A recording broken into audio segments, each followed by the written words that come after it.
The 93X Half-Ass Morning Show podcast is sponsored by Standard Heating and Air Conditioning. Standard Heating and Air is looking for an accounting administrator and customer service representatives to join their team. Learn more at standardheating.com/careers today. The 93X Half-Assed Morning Show. 93. Good morning, everybody. Oh, it's Wednesday. Jesus, it's only Wednesday? I couldn't believe this. I think the economy's tough. Then you find this out. A lock of Justin Bieber's hair sold on eBay today for over $40,000. Yeah. So here's my question. Do you think I should frame it or make it into a bracelet? eBay, another great step forward in human culture. Hey, why don't we mail our garbage back and forth to each other? Why talk to your family at night when you could be bidding $8 to $10 on a troll doll from Thailand? This guy got in trouble from his wife because apparently the night before, the dude bought a bus on eBay. Didn't ask anybody, bought a bus. And while that guy was talking, all I'm thinking is, you bought a bus on eBay? You're possibly my new hero. Be prepared. All right, showtime. We welcome you to the Half-Ass Morning Show. 29 years ago today, somebody flipped the switch. Yesterday, I believe. Oh. Yesterday. 29 years ago yesterday, someone flipped the switch on that eBay setup. So tell me about all the different things that you've purchased on eBay. I've purchased some work-related audio equipment. Really? Outside of that, not too much, actually. You trusted random derelicts on the internet to provide you quality audio equipment and such for your work. There's always a level of being nervous, right? That what you're either going to be scammed or it's going to show up kind of crappy. I mean, we worked with a guy who he was so excited when the iPod came out. Couldn't wait to get an iPod. And so he bought one on eBay. He couldn't find one in town. He bought one on eBay, and what he paid for was like a $300 manual about how to use an iPod. And it came, like they showed a picture of the box, and they put it in an iPod box. Do you remember that?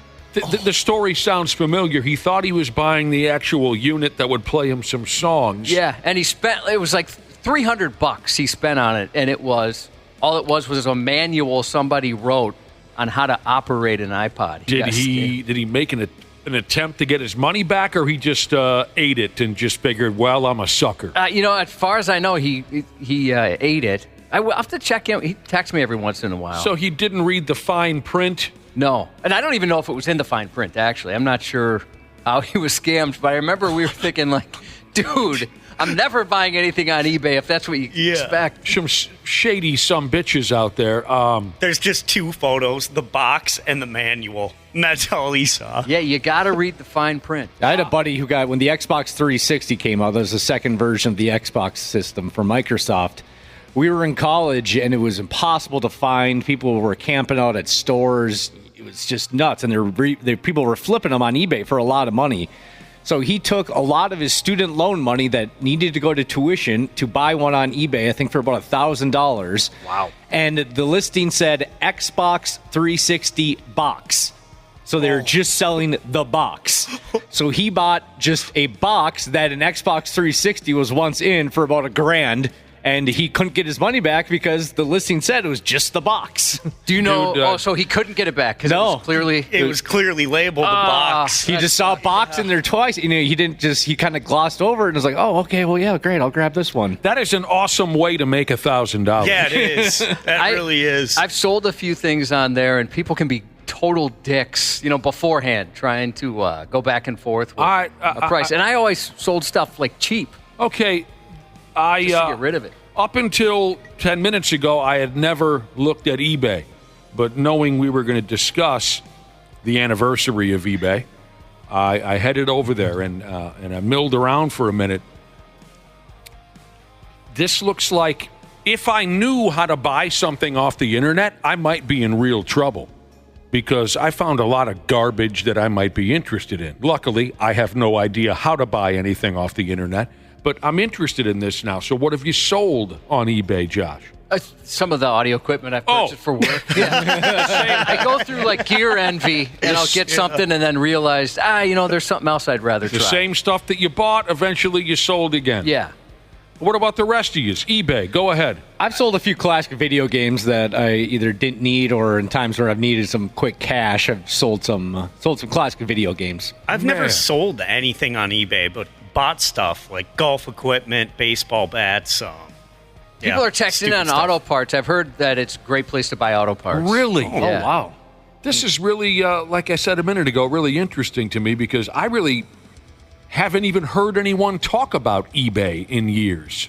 Well, there's so many other options now, right? Oh, there are? Yeah, like if I was going to buy some used equipment, I could go to reverb.com. Yep. Or now like Guitar Center, Sweetwater, places like that, they'll sell used gear. Sweetwater's awesome. So that's one of my favorites. Sweetwater covers every damn thing, just like eBay? They're a big music store like a Guitar Center.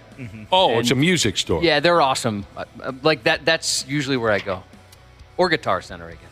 Yeah, and then, now that Amazon Prime came in and stuff like that. Okay, so that's why I don't hear about it anymore. It was the original, and since then people have copycatted their gimmick to where the original has become an afterthought.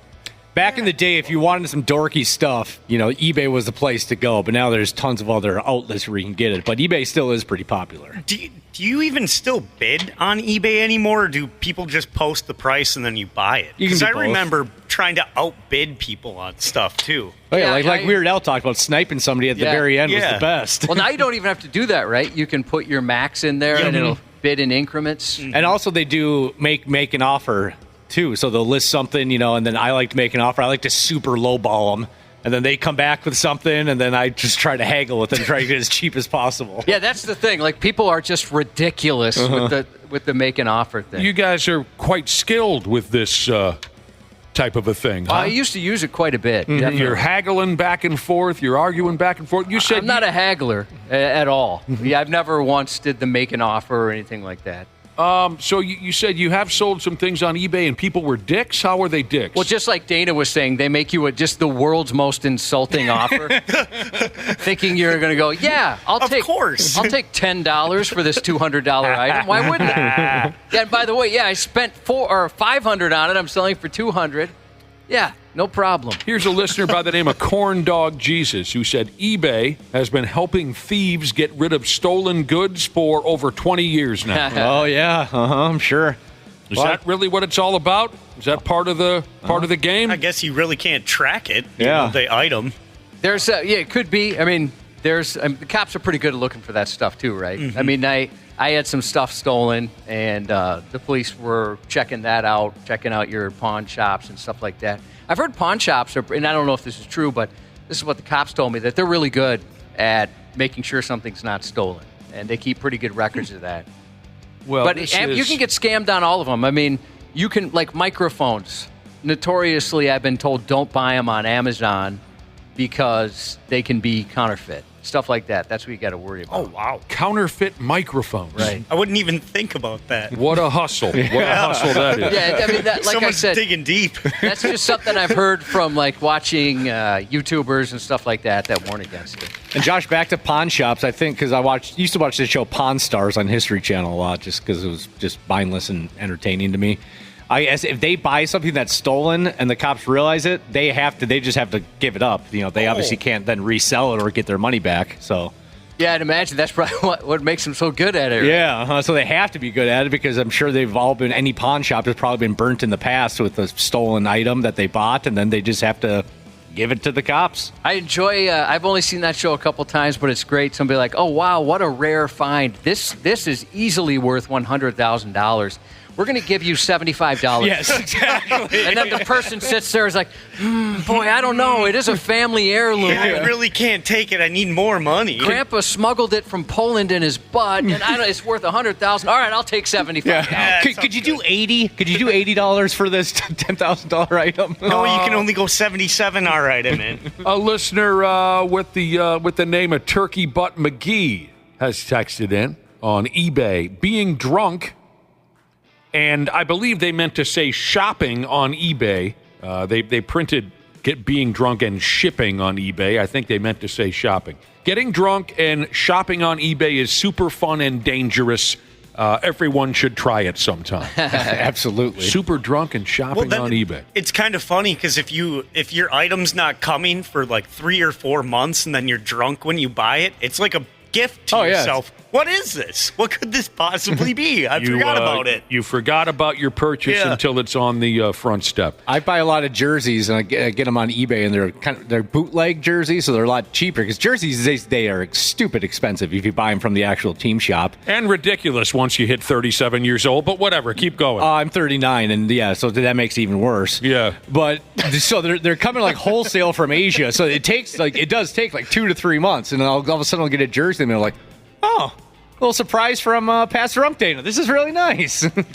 A friend of mine is a jersey addict, buys football, hockey, baseball jerseys, and he's in his 50s. I'm really worried about the guy. But I have to say, he will walk into the bar now and again, and I mean, I can't resist. I have to say, you're wearing a USC Marcus Allen jersey. You know what I mean? Like, some of it's really impressive. Really rare stuff. So he bought me a football jersey for my birthday a few years ago, and it was this beautiful Cleveland Browns mid-'80s Bernie Kosar jersey, I've known this guy my whole life. He knows I worshipped Bernie Kosar when we were kids. And it's something that would normally go for $300-400. He got it off some shady website for $25. Yeah, that's the right. Like out of China. That's what I always say. They'll get some of those out of China. It'll take a while to get there, but you'll spend way less. Mm-hmm. I can recommend against getting Chinese Rogaine. I mentioned before, my cousin used to get that. Like some website. It would take forever to get here, and it started to affect his brain. It seeped through his head, and he started to go nuts, he said. Oh, man. Get the real stuff there. Yeah, when it comes to medical things. You saved my brother-in-law because my sister was thinking about that, and I told her that story, and I'm like, you might not want to do that.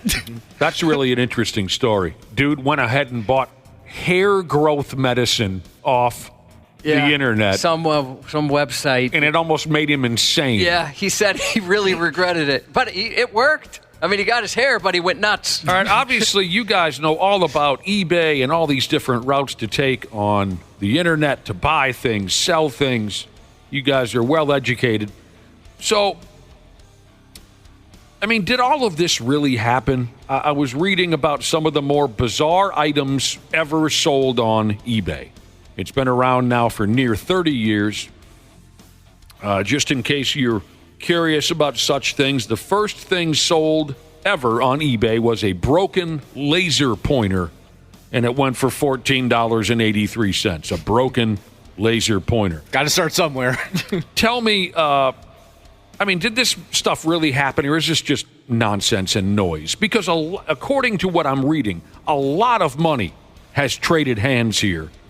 A lot of money spent on absolute nonsense. Well, sometimes what happens is there'll be a ridiculous sale, right? Somebody will spend just an insane amount of money on something very, very stupid, but then it'll get canceled. eBay will say, no, that's too dumb. Okay. We're not going to allow that. So in some cases, the website said, the fun's over. We're not really going to allow a slice of cheese to be sold for $78,000. No, that's exactly what happened. Or like a French fry that looks like Abraham Lincoln. Something like that. Exactly. They'll cancel that pretty quick. I forgot. There's 2 times I bought stuff off of shady websites or sites I wasn't familiar with. I said a long time ago, I got an email from our former coworker Ross saying, "Hey, you might like this," and it was a Death Star fire pit, right, from Star Wars. A fire pit shaped like the Death Star. Correct. That is incredible. And I thought, boy, that's a waste of money. I got to have it. Mm-hmm. And it was like $100. And I was looking online, and there was plenty that were way more expensive. And I thought, well, maybe this is just kind of a cheaper one, for the average guy. And then they stole my identity, or stole my credit card. Not my identity, but my credit card. And then the second time was very recently. I bought a T-shirt, which I thought was kind of a funny shirt, and it showed up and things were spelled wrong. So obviously it was from someplace that doesn't, English isn't the first language, and they spelled it wrong. What was the wrong with the Death Star again? I'm sorry. They took my credit card. Oh, that was it. I never got anything. They stole my credit card. It was a place like in the UK, and I got a call from my credit card company saying, "Hey, man, you're making some pretty weird purchases, and you're over your limit." And it turns out they were using OnlyFans with your credit card, whatever or something it was. Like this that. is a long time ago, so pre-OnlyFans. But I don't know. I can't remember exactly what it was. But they were buying like flowers for people and all kinds of weird stuff. Yeah, you got to be careful. That's just why I never mess with this stuff, ever, because I have no idea what I'm doing, and I will be... Some crook would drain every dime I've ever made before I even knew what the hell was happening. This is all very new and frightening to me. I don't... So, again, here are some of the more bizarre items sold on eBay. How do you say it? eBay. A grilled cheese sandwich with the face of the Virgin Mary went for $28,000. It's so stupid. The Booth, whatever that means, from the final scene of The Sopranos. Never saw it. Never saw it. The Booth from the final scene of The Sopranos, $82,000 some odd dollars. Yeah, that one was legit. It just happened last year. Yeah, that doesn't seem as strange. I mean, it's ridiculous to spend that amount of money on that, I think. But you hear about that all the time, right? Props. Like even backup props. Like I can't remember exactly how much it was, but the backup fedora from Indiana Jones, not even like the main one, went for an insane amount of money not too long ago. Now, this has got to be one of those, Cubby, where it was all fun and games, and then eBay had to have put the kibosh on this because it's just straight up nothing. A ghost in a jar was supposedly sold on eBay for $55,000. The seller claimed there was a ghost in the jar that was ruining his life, and he wanted to get rid of it. There's no way they allowed that to happen, at least from what you were telling me earlier. This person said, true story, I ordered a kayak online, thought I was getting a great deal for $129. They sent me an oven mitt. Mouse and Jesus said, I had a friend sell some headphones. The buyer dismantled it for the working parts and then replaced it with broken parts, made a claim it was defective, and got a refund. So his buddy received broken headphones in return. Oh, man. That was something I worried about, too. Like, I would take a ton of pictures and videos showing everything worked, but, yeah, that they get it and just say it didn't work, and then you're out the money. Yeah, it's your word against theirs. Everybody's so friggin' crooked. A Dorito shaped like the Pope's hat, $1,200. A dude declared that he discovered the meaning of life and sold it for $3. Okay, I'm sure they'll let that happen. Yeah. A 10-year-old girl tried to sell her grandmother on eBay. eBay wouldn't allow it because they can't sell human beings. 10-year-old girl tried to sell her grandmother. You know, my grandmas have both passed. I wouldn't mind having a grandma again. I'd buy a grandma. You buy a grandma on eBay? Yeah. I'll get you a grandma. I know somebody that can set you up, Josh. If she just wanted to be a grandma, you know, just a loving grandmother, and she was all in on it, I'd buy a grandma. You miss your grandmothers, do you? I do. I always thought they were kind of a pain in the ass. Really? Here's a guy who sold... Did they allow this to happen? Probably not. At least, you know, basing my thoughts here on what Josh said a few minutes ago, that a lot of times the website would say, look, no, we're not going to... But a guy sold his entire life on eBay. This is the story. He sold his house. He sold all of his personal belongings. He sold his friends, meaning he would introduce the buyer to all of his friends.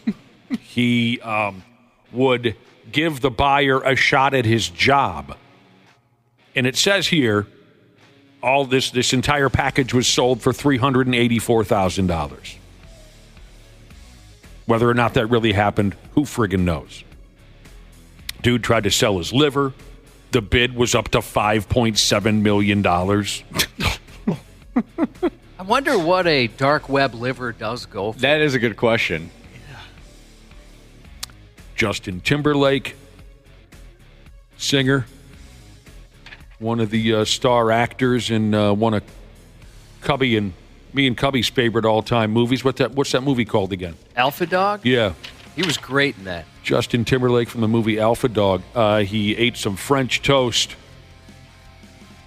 at a radio station in New York and left half of it sitting on the plate. Somebody scooped it up, sold it for over $1,000 on eBay.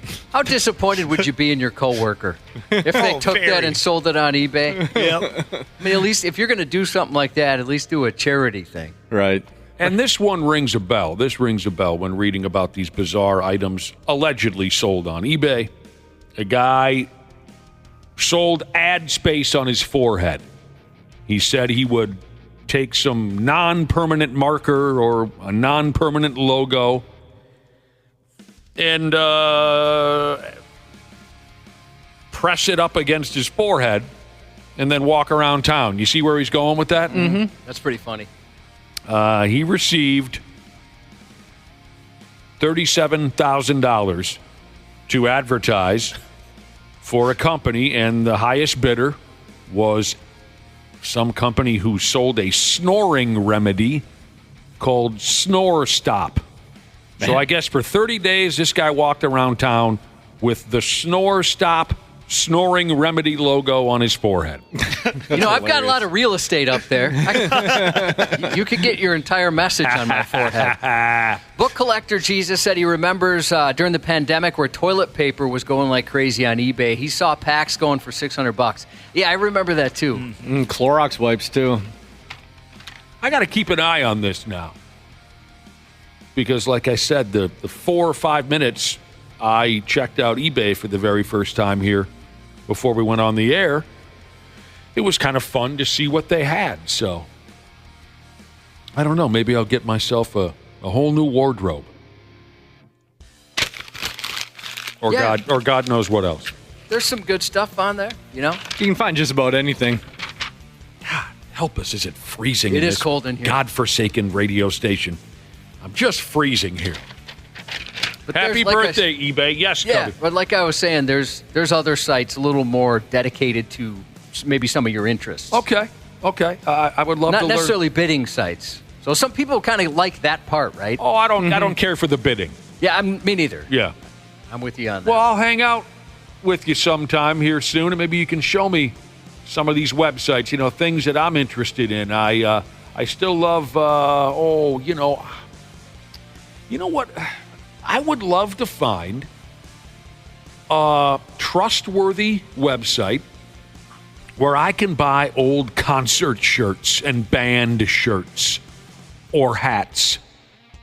I'm sure there's got to be a place for that. I just don't trust anybody. I still, to this day, I don't trust the internet. Not one swinging D. I don't care. I don't trust. I always assume I'm going to get ripped off because I'm so amateur when it comes to this kind of stuff. That's one of my little niches, I guess. I would love to get an old Van Halen. Doesn't have to be something that was, worn in 1981. You know what I mean? It just has to be. I want like a. I wonder if Van Halen someplace like Etsy would have that. Okay, so I just went to Etsy, Josh, and I typed in vintage concert T-shirts. The first one to pop up was an Edgefest 1996 shirt that somebody's asking for $100. Oh, seriously? Yeah. Yeah, I was thinking Etsy might be a decent place for that. Are you thinking like you want the whole tour schedule and stuff on that it doesn't really matter. No. I think I might have a website. You're getting too specific there. I mean, I'm talking a concert shirt or just a band shirt. It can just say Judas Priest. I've got a website I can. All right, and you trust them? You've used them before? Yep. And again, it's actually a local company too. It doesn't have to be this T-shirt is from 1981. They could have made it last week, as far as I care. You know what I mean? Yeah. This website does have all that. I get involved in that once in a while. I take an interest in buying items like that once in a while, but then I punk out. I don't pull the trigger because, again, I feel I'm going to be ripped off. Here's one. Can I pet that dog? She just said Poshmark. Oh, yep. I forgot about that. My wife and stepdaughter, they buy clothes off there quite a bit. Poshmark. Yeah, the one. A lot of pants comes pre-poop stained. Oh. On Poshmark, if you're interested. The website I know of, it's a local company from Chanhassen, I believe. They're called Rockabilly. I've heard of it. Oh, Rockabilia? Yeah, well, yeah. Rockabilia. Yeah, I've heard of it. Go. Yeah. Edgefest. You saw a T-shirt for sale that was from Edgefest 1996, which is a concert festival we used to put on at this radio station back when we were 93.7 The Edge. Those were miserable, awful times. $100. That T-shirt should be sold for 10 cents.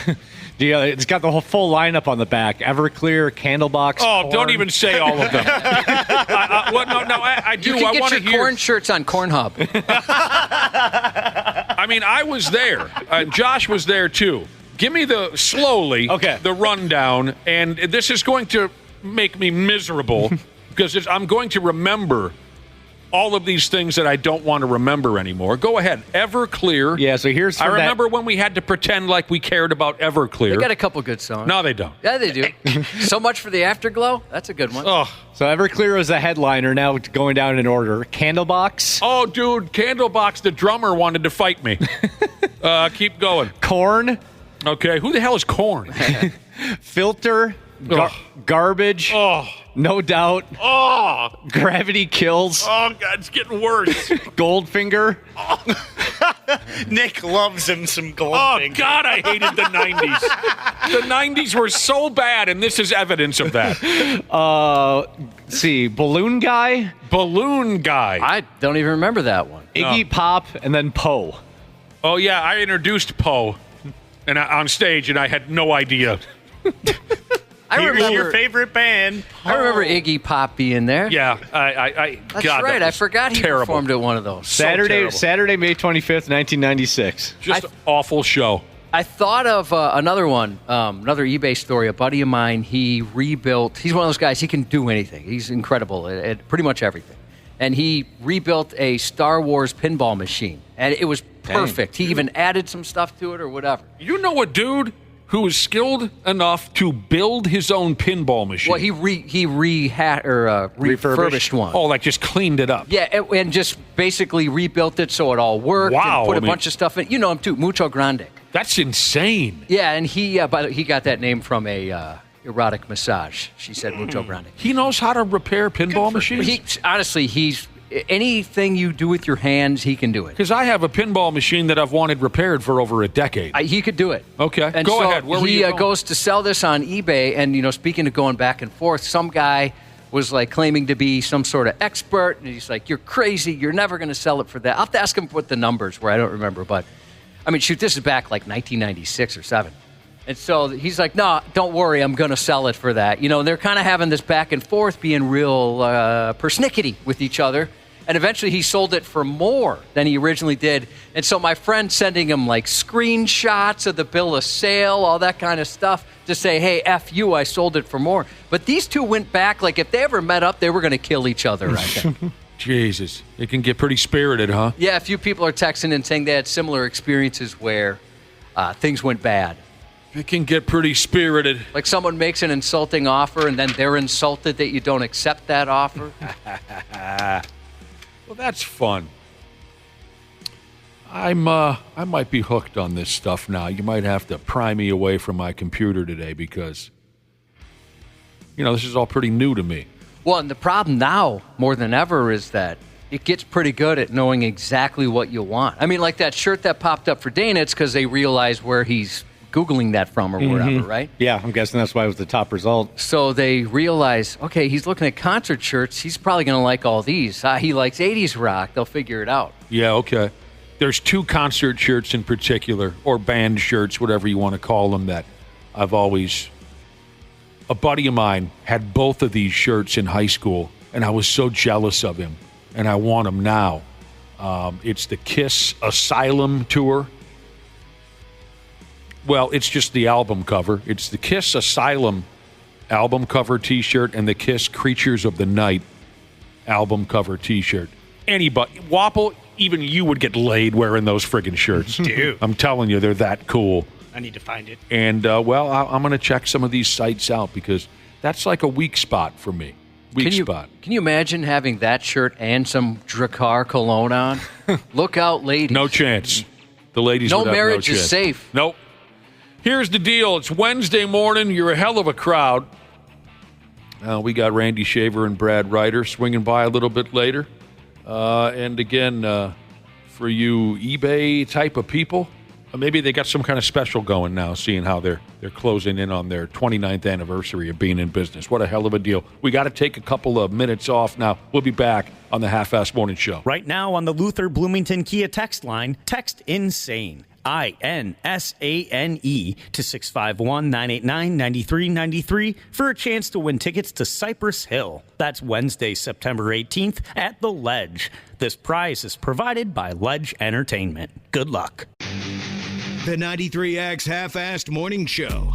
Did you know that Standard Heating opened its doors over 90 years ago? That's right. Tony Ferreira opened the doors in 1930, now ran by his granddaughter Claire Ferreira. Call Standard Heating and Air Conditioning today and experience the customer service and care that holds true today. Are you looking to improve your work-life balance with excellent benefits like 401k match and even tuition reimbursement? Standard Heating and Air is looking for an accounting administrator and customer service representatives to join their team. Learn more at standardheating.com/careers today. Every week, Michael Rosenbaum is getting deep with someone new on the Inside of You podcast. Lou Gramm of Foreigner. Want to know what love is. Feels like the first time. What is the hardest song to sing? I've been waiting for a girl like you. Yeah. I try to karaoke that song because it seems, waiting for a girl like you. The verses are nice and easy. But when you say waiting, that's it. I'm done with karaoke. Yeah, I guess.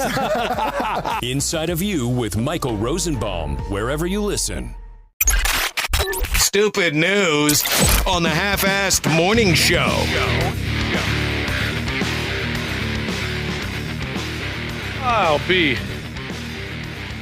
Before we lace them up for today's Stupid News Report, a few of you, not many, but just a few of you, have been asking where Ashley is today and yesterday. Again, not many, just a couple. Curious about where Ashley is.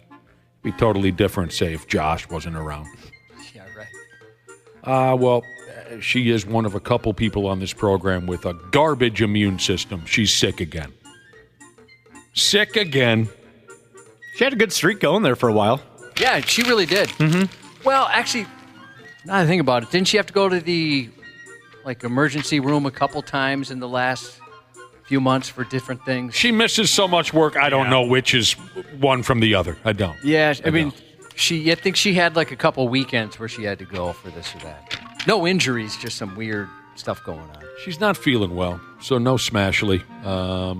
We will keep you up to date on that. By damn, we will. We're going to begin today's Stupid News Report with a follow-up vibe. An update to a story that we covered when it first hit it big. And I would imagine most of you will remember this one because it was an all-timer. The dude who claims he got stung on his nut bag by a damned scorpion while he was staying at a hotel in Las Vegas. The update is that this disaster has finally made its way into a courtroom.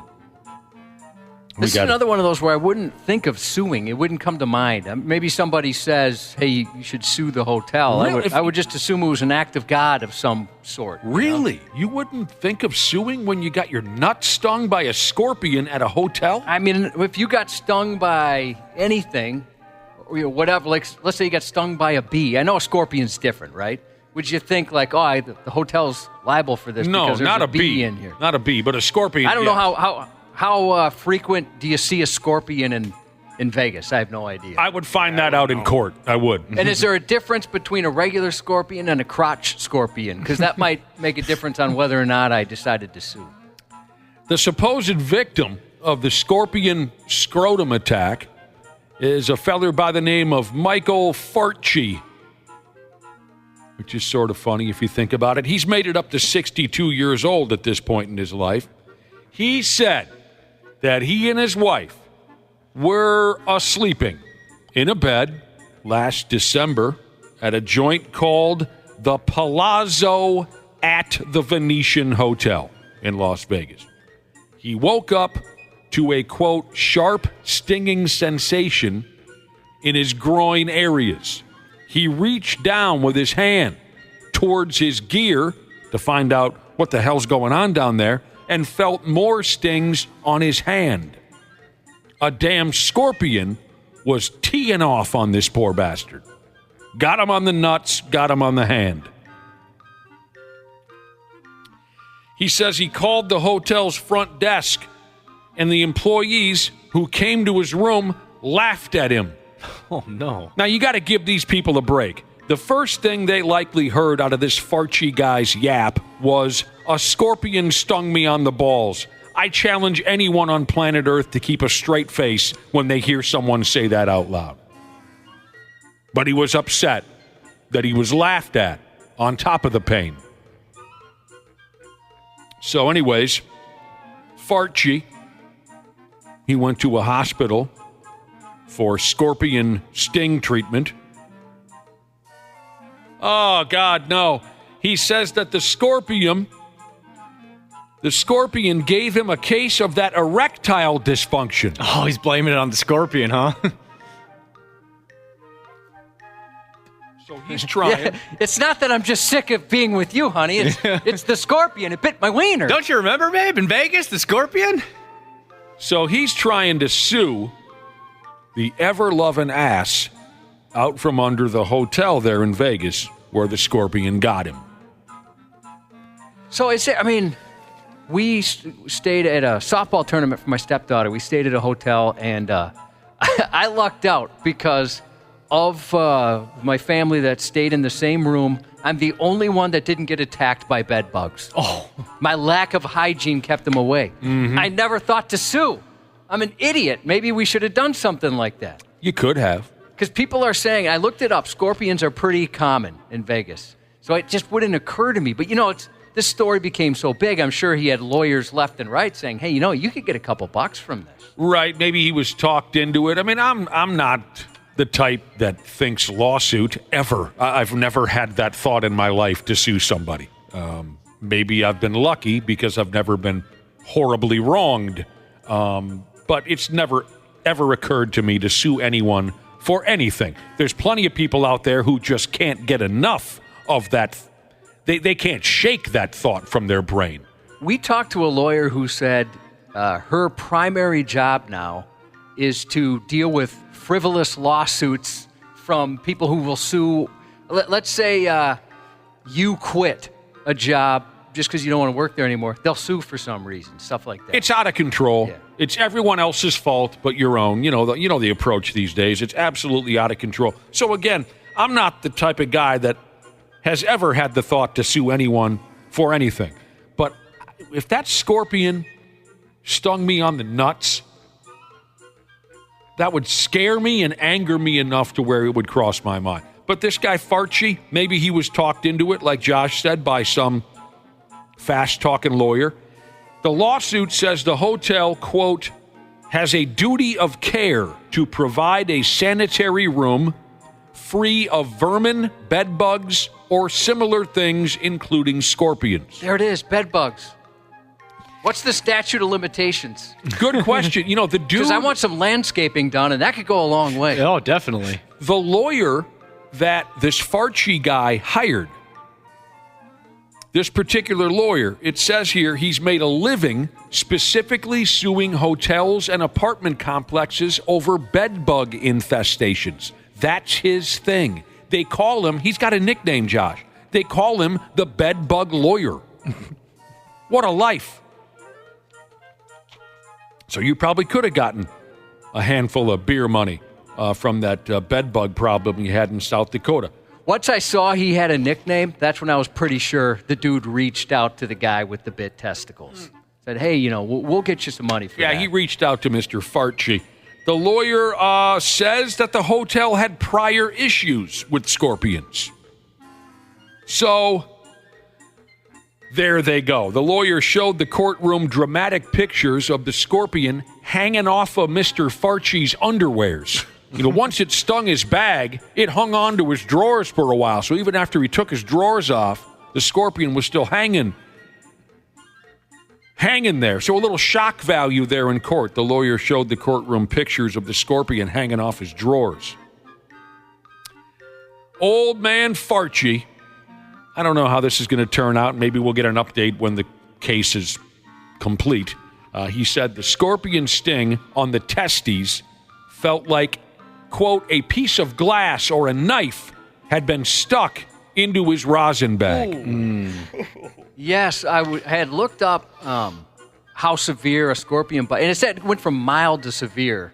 I'd imagine in an area like that that's a little more sensitive, it's going to be on the severe side. This person said, retired bartender Airborne Jesus. I was stung, I'm assuming they mean, on the ass by a scorpion while in the Army. He sat on him is what happened. He got stung. He ended up with 105-degree fever. They put 2 IVs in his feet because of severe dehydration. Whoa. That was a joy. I hated the Middle East, he said. Dang. Stung right on his ass. I would wonder, why my privates? Of all the places you could sting. Just bad luck. That's where that sumbitch was hanging out. That's just bad luck. I wonder if at any point he thought, oh, wife's getting a little frisky, eh? Yeah. I feel what's going on down there. A little tickle. That's awfully kinky. Because, oh boy, that hurts. Okay. Not that the scorpion guy has a frivolous, lawsuit going. I stated a couple times that if I were him, I might have sued as well. But we did touch on frivolous lawsuits a couple minutes ago. They're just friggin' everywhere. Everywhere. Honesty has just about become a damn novelty these days. Very few people feel any responsibility to be honest anymore. It really is sickening. Hell, our politicians, our supposed leaders, are completely content telling ridiculous lies over and over again for their own benefit. So why should the average schmuck feel obligated to be honest, right? It's a damn shame, is what it is. Well, it is kind of weird you have to thank people for their honesty. Doesn't it seem like something you should just be? It's gone. Hey, by the way, it was great working with you guys today. Thanks for not punching me in the dick. Hey, show's not over, pal. Doesn't seem like something I should have to say. Right. Great. That's a great point. It should just be a social contract between us that you're not going to get your genitals punched by a coworker during the workday. So if you're an honest person, someone who tries their best to be honest and fair, this here next story will frustrate you at the very least. A Mexican family was caught on video placing cockroaches on their plates at a restaurant so they wouldn't have to pay for dinner. Come on. And I know some of you might be saying, hey, Dinkus, you've always said that you have an appreciation for a good scam. And that's been true throughout all my life. But maybe I'm changing. Maybe seeing so many dishonest ass clowns get ahead in life through their terrible lies has slowly worn me out. I'd say you're 50-50 now. Sometimes you're cool with it, sometimes you're not, where before you were pretty much 100% cool with it. I was. Maybe I'm changing. I'm starting to go the other way. People can change, Cubby. I know. It's not super common. It doesn't happen as much as it should, but you're right. I mean, there was a time where you said your favorite job was scamming old people out of their money. And I don't think you'd feel that way today. This is true. I was a telemarketer for a while when I was a young kid, and I got a real kick out of stealing from the elderly. I did. That's not me anymore. It's not. I've changed. And if I can change, and you can change, everyone can change. What movie? Rocky IV. Just added on the other day, don't you know? Oh, man, that's just sick. A Mexican family was caught on video placing cockroaches on their plates at a restaurant so they wouldn't have to pay for dinner. A restaurant in Guadalajara, Mexico, jumped onto that godless social media to shame the family. Hell, normally in any family, there might be one or two scumbags. Here we have a situation where the entire family is crooked. You know what they are, Josh? What are they? They're a scamily. They are a scamily, you're right. A family full of scammers. I'm going to call them a scamily. They threatened to make a scene at the restaurant one night because of a cockroach they had allegedly found on their dinner plates. They'd make a scene unless the restaurant agreed to not charge them for dinner. Now, in the moment, the restaurant agreed. Fine, you found a cockroach. Your dinner's on us. Bye. But after the family left, they checked the surveillance cameras and found no proof. They found proof that the whole thing had been a friggin' work. In the video, the way they say it here in this story, a woman at the head of the table, I'm going to go ahead and guess that's Mom's. The head of the table would be Roman Reigns, but... Dork. That's it. You're out of the scamly. Man. This woman's can be seen... There they are, sitting at the dinner table. She can be seen on the video taking out a small container from her purse and emptying it onto her plate. There's a cockroach in there. It says here the cockroach didn't want to come out of the container, so the woman takes a fork and scrapes it out.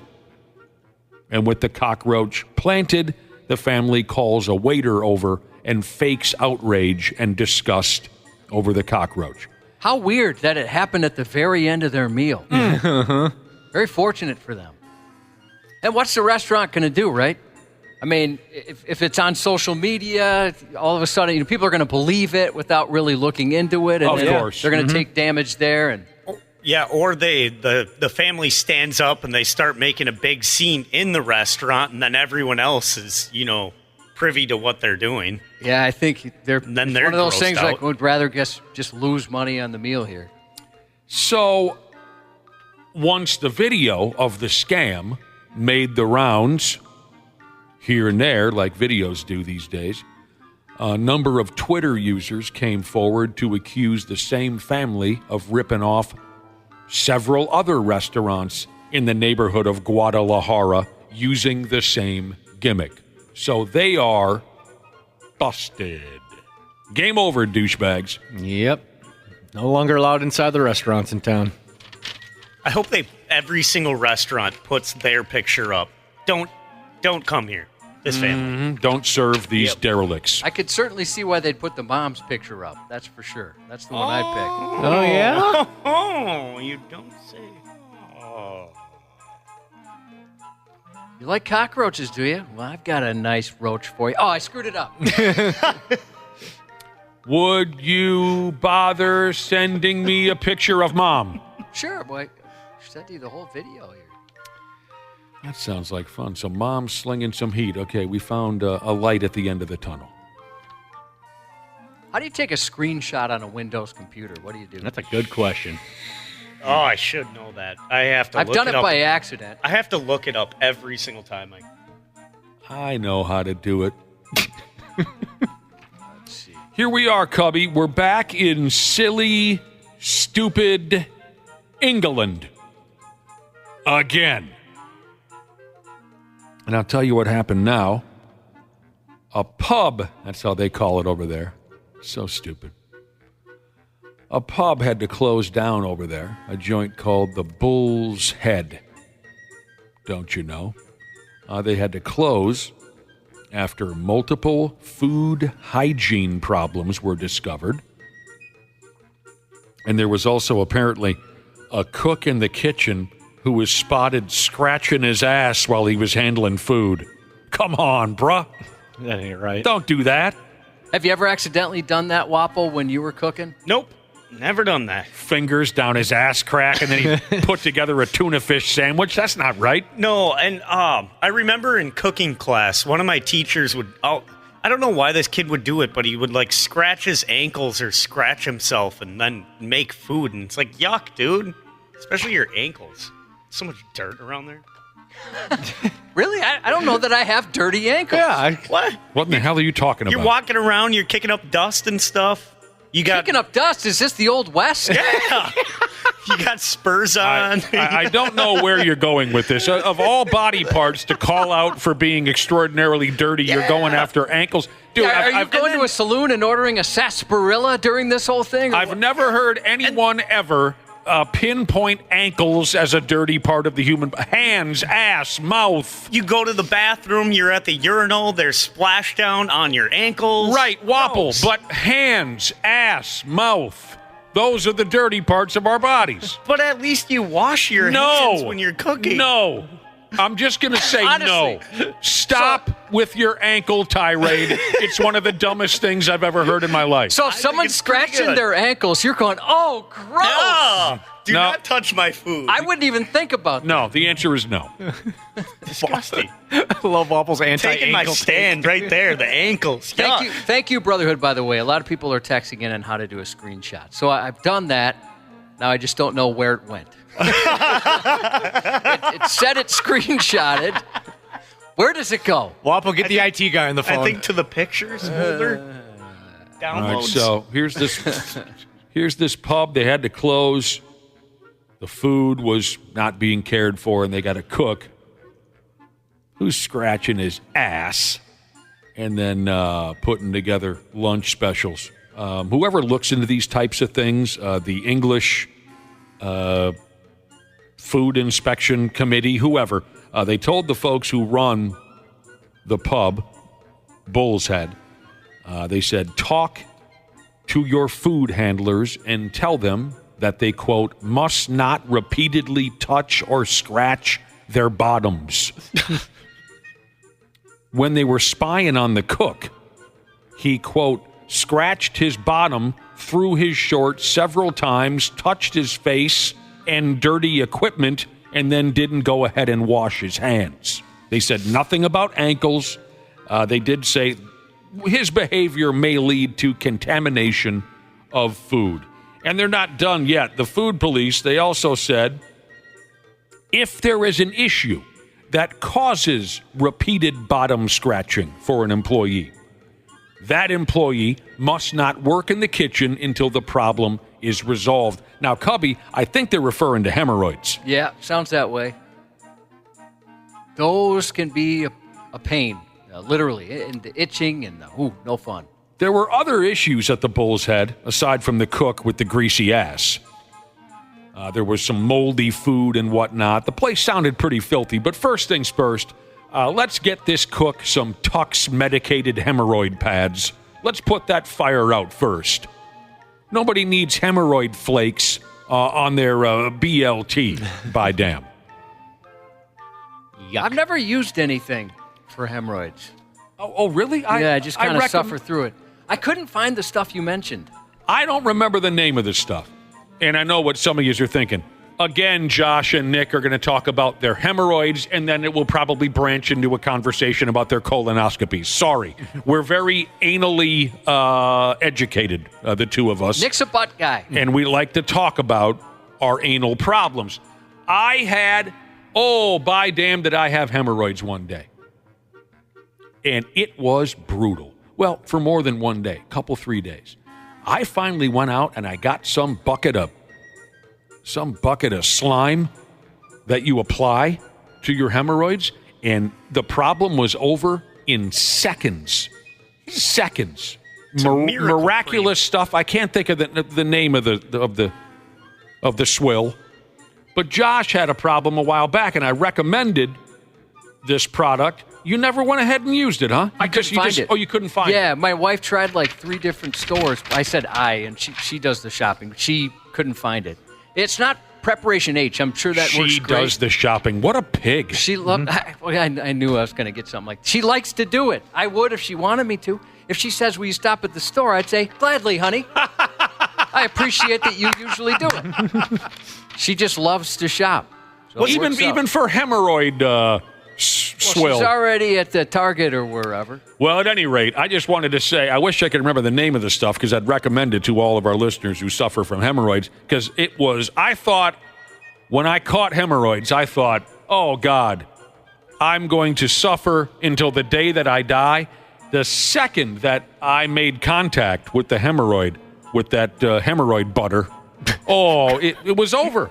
Was it called Hemrid? No. I know if I heard it. That's a great name for like I've got hemorrhoids. I need to use Hemrid. Because you rid yourself. Yes, anyway. Yeah. I don't know what it was called. So, what? I've never had hemorrhoids, but if you get like swass, would that make it itch more too? I have no idea how it plays out. There can be a discharge. There can. Okay. All I know is that it hurts. It hurts like a bitch. He's working hard in the kitchen. It's sweaty back there. Did you ever down? Did you ever have to have a doctor? No. Get in there? No. Yeah, I had a doctor. He what's it called? Banded him. That sounds so terrible. Oh, well, what they didn't tell me is, so he does it, and he's like, all right, I'll be back in a couple of minutes. And I was in there going, oh, my, I have to emergency poop. Oh. I didn't feel anything coming, whatever. And then he came back in, and I couldn't, the guy said I had to, like, be in this position, like, leaned over this thing, basically. And he came back in, and I'm thinking, I'm going to crap right here in the doctor's office. He's like, oh, I forgot to tell you, you're going to feel like you got to take a massive dump. I'm like, oh, look, I would have loved that information before. I was panicking. I didn't know what to do. I didn't know, am I going to ruin things if I run to the bathroom? You had to bend over at the waist, and the doctor had to put little rubber bands on your friggin' hemorrhoids. Yeah, and there's like a nurse there, too. Boy, have you been through man. You have been through some terrible, terrible things at the doctor's office. I had to tell him, I apologize for the view and everything. I did clean things up back there because I'm a gentleman. Of course I'm going to do that. Real quick, I do want to thank again the brother and sisterhood who apparently know everything about computers for straightening us out. Thank you. It worked. What's happening? Did you take a look at the photo that I screenshotted thanks to the brother and sister? Now look at the second Nick one. has to go to his emails. Now we're going back to the story about the scamily, the crooked family who were swindling restaurants out of meals by planting a fake cockroach. Oh, Mom is stacked. Yeah, she's attractive. Especially in the back. Who do you want to thank and for what? Her mama, for a butt like that. Yeah, thanks, Cubby. Sorry it was a pain in the neck. We all work together. Pain in the neck for you. All right. Where am I going now? Australia? I don't really get this one at all. A couple of dudes, derelicts, tried to donate expired food to the Salvation Army. Security cameras is how you say it. Security cameras caught them in the act.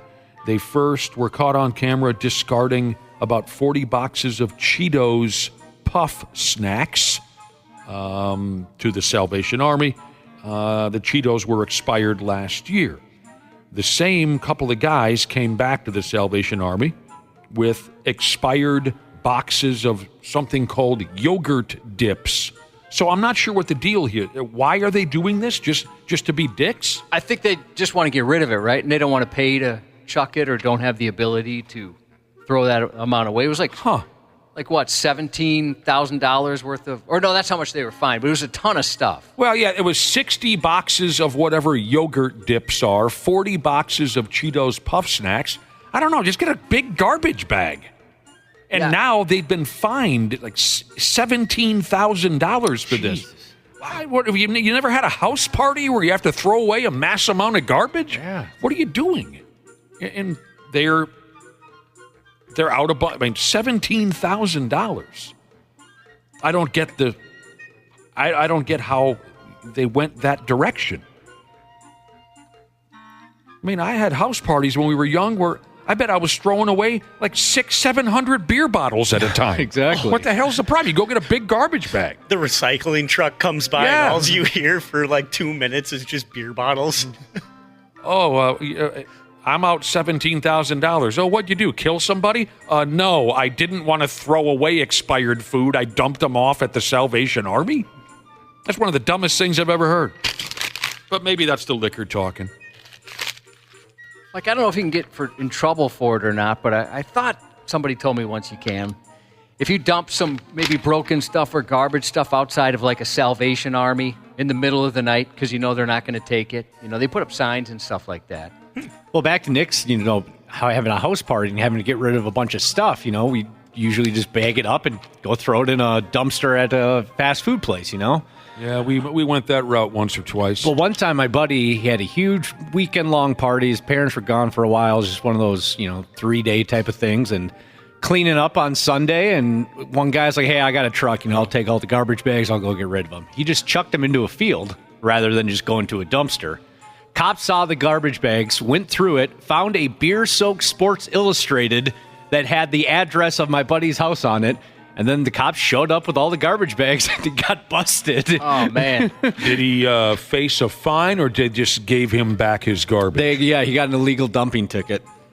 Can't remember exactly how much it was but it was a couple $100 and parents were not too pleased with him. As you can imagine. Was thinking, why the hell didn't I keep that Tiger Woods Sports Illustrated edition? They would have never known it was me. Mm-hmm. All right, to close things out here, this must have been a YouTube prank or something, right? At a place called Miami International Airport, a grown man shrink-wrapped himself in order to try to check himself in as luggage for an airplane ride. There's video of the guy hopping around the airport all wrapped up tight in shrink wrap. He looks like he's wearing a massive condom. But they're all massive, aren't they, Josh? Oh, boy, I don't think I've ever been able to fit in one. Anyway, it looks They're like also a bit loose, Oh, God help us, they are. I need some of those hemorrhoid bands to keep it on my, how do they call it again, a pecker. Anyway, this looks like a bit for somebody's website or a mid-'90s radio prank. So look for this guy to be boxing Jake Paul on a pay-per-view in the next 6 or 8 months. The shrink-wrap dork had a buddy with him. They put him on a scale to weigh him. The whole works. Have you seen the video? Yeah. I think Ashley might have posted this. I'm not sure with her being out. Yeah, it was kind of cute, but like I said, it's just some YouTube dork looking for more hits, or it did remind me of mid-'90s radio. Some of the worst. It was awful. It was so miserable and just... That was so huge for a stretch of time. To send your street guy out there to do, what are you doing? I'm rescuing the lobsters from the lobster tank at the grocery store. Well, what are the people doing in the background? They're running after me. What are they saying?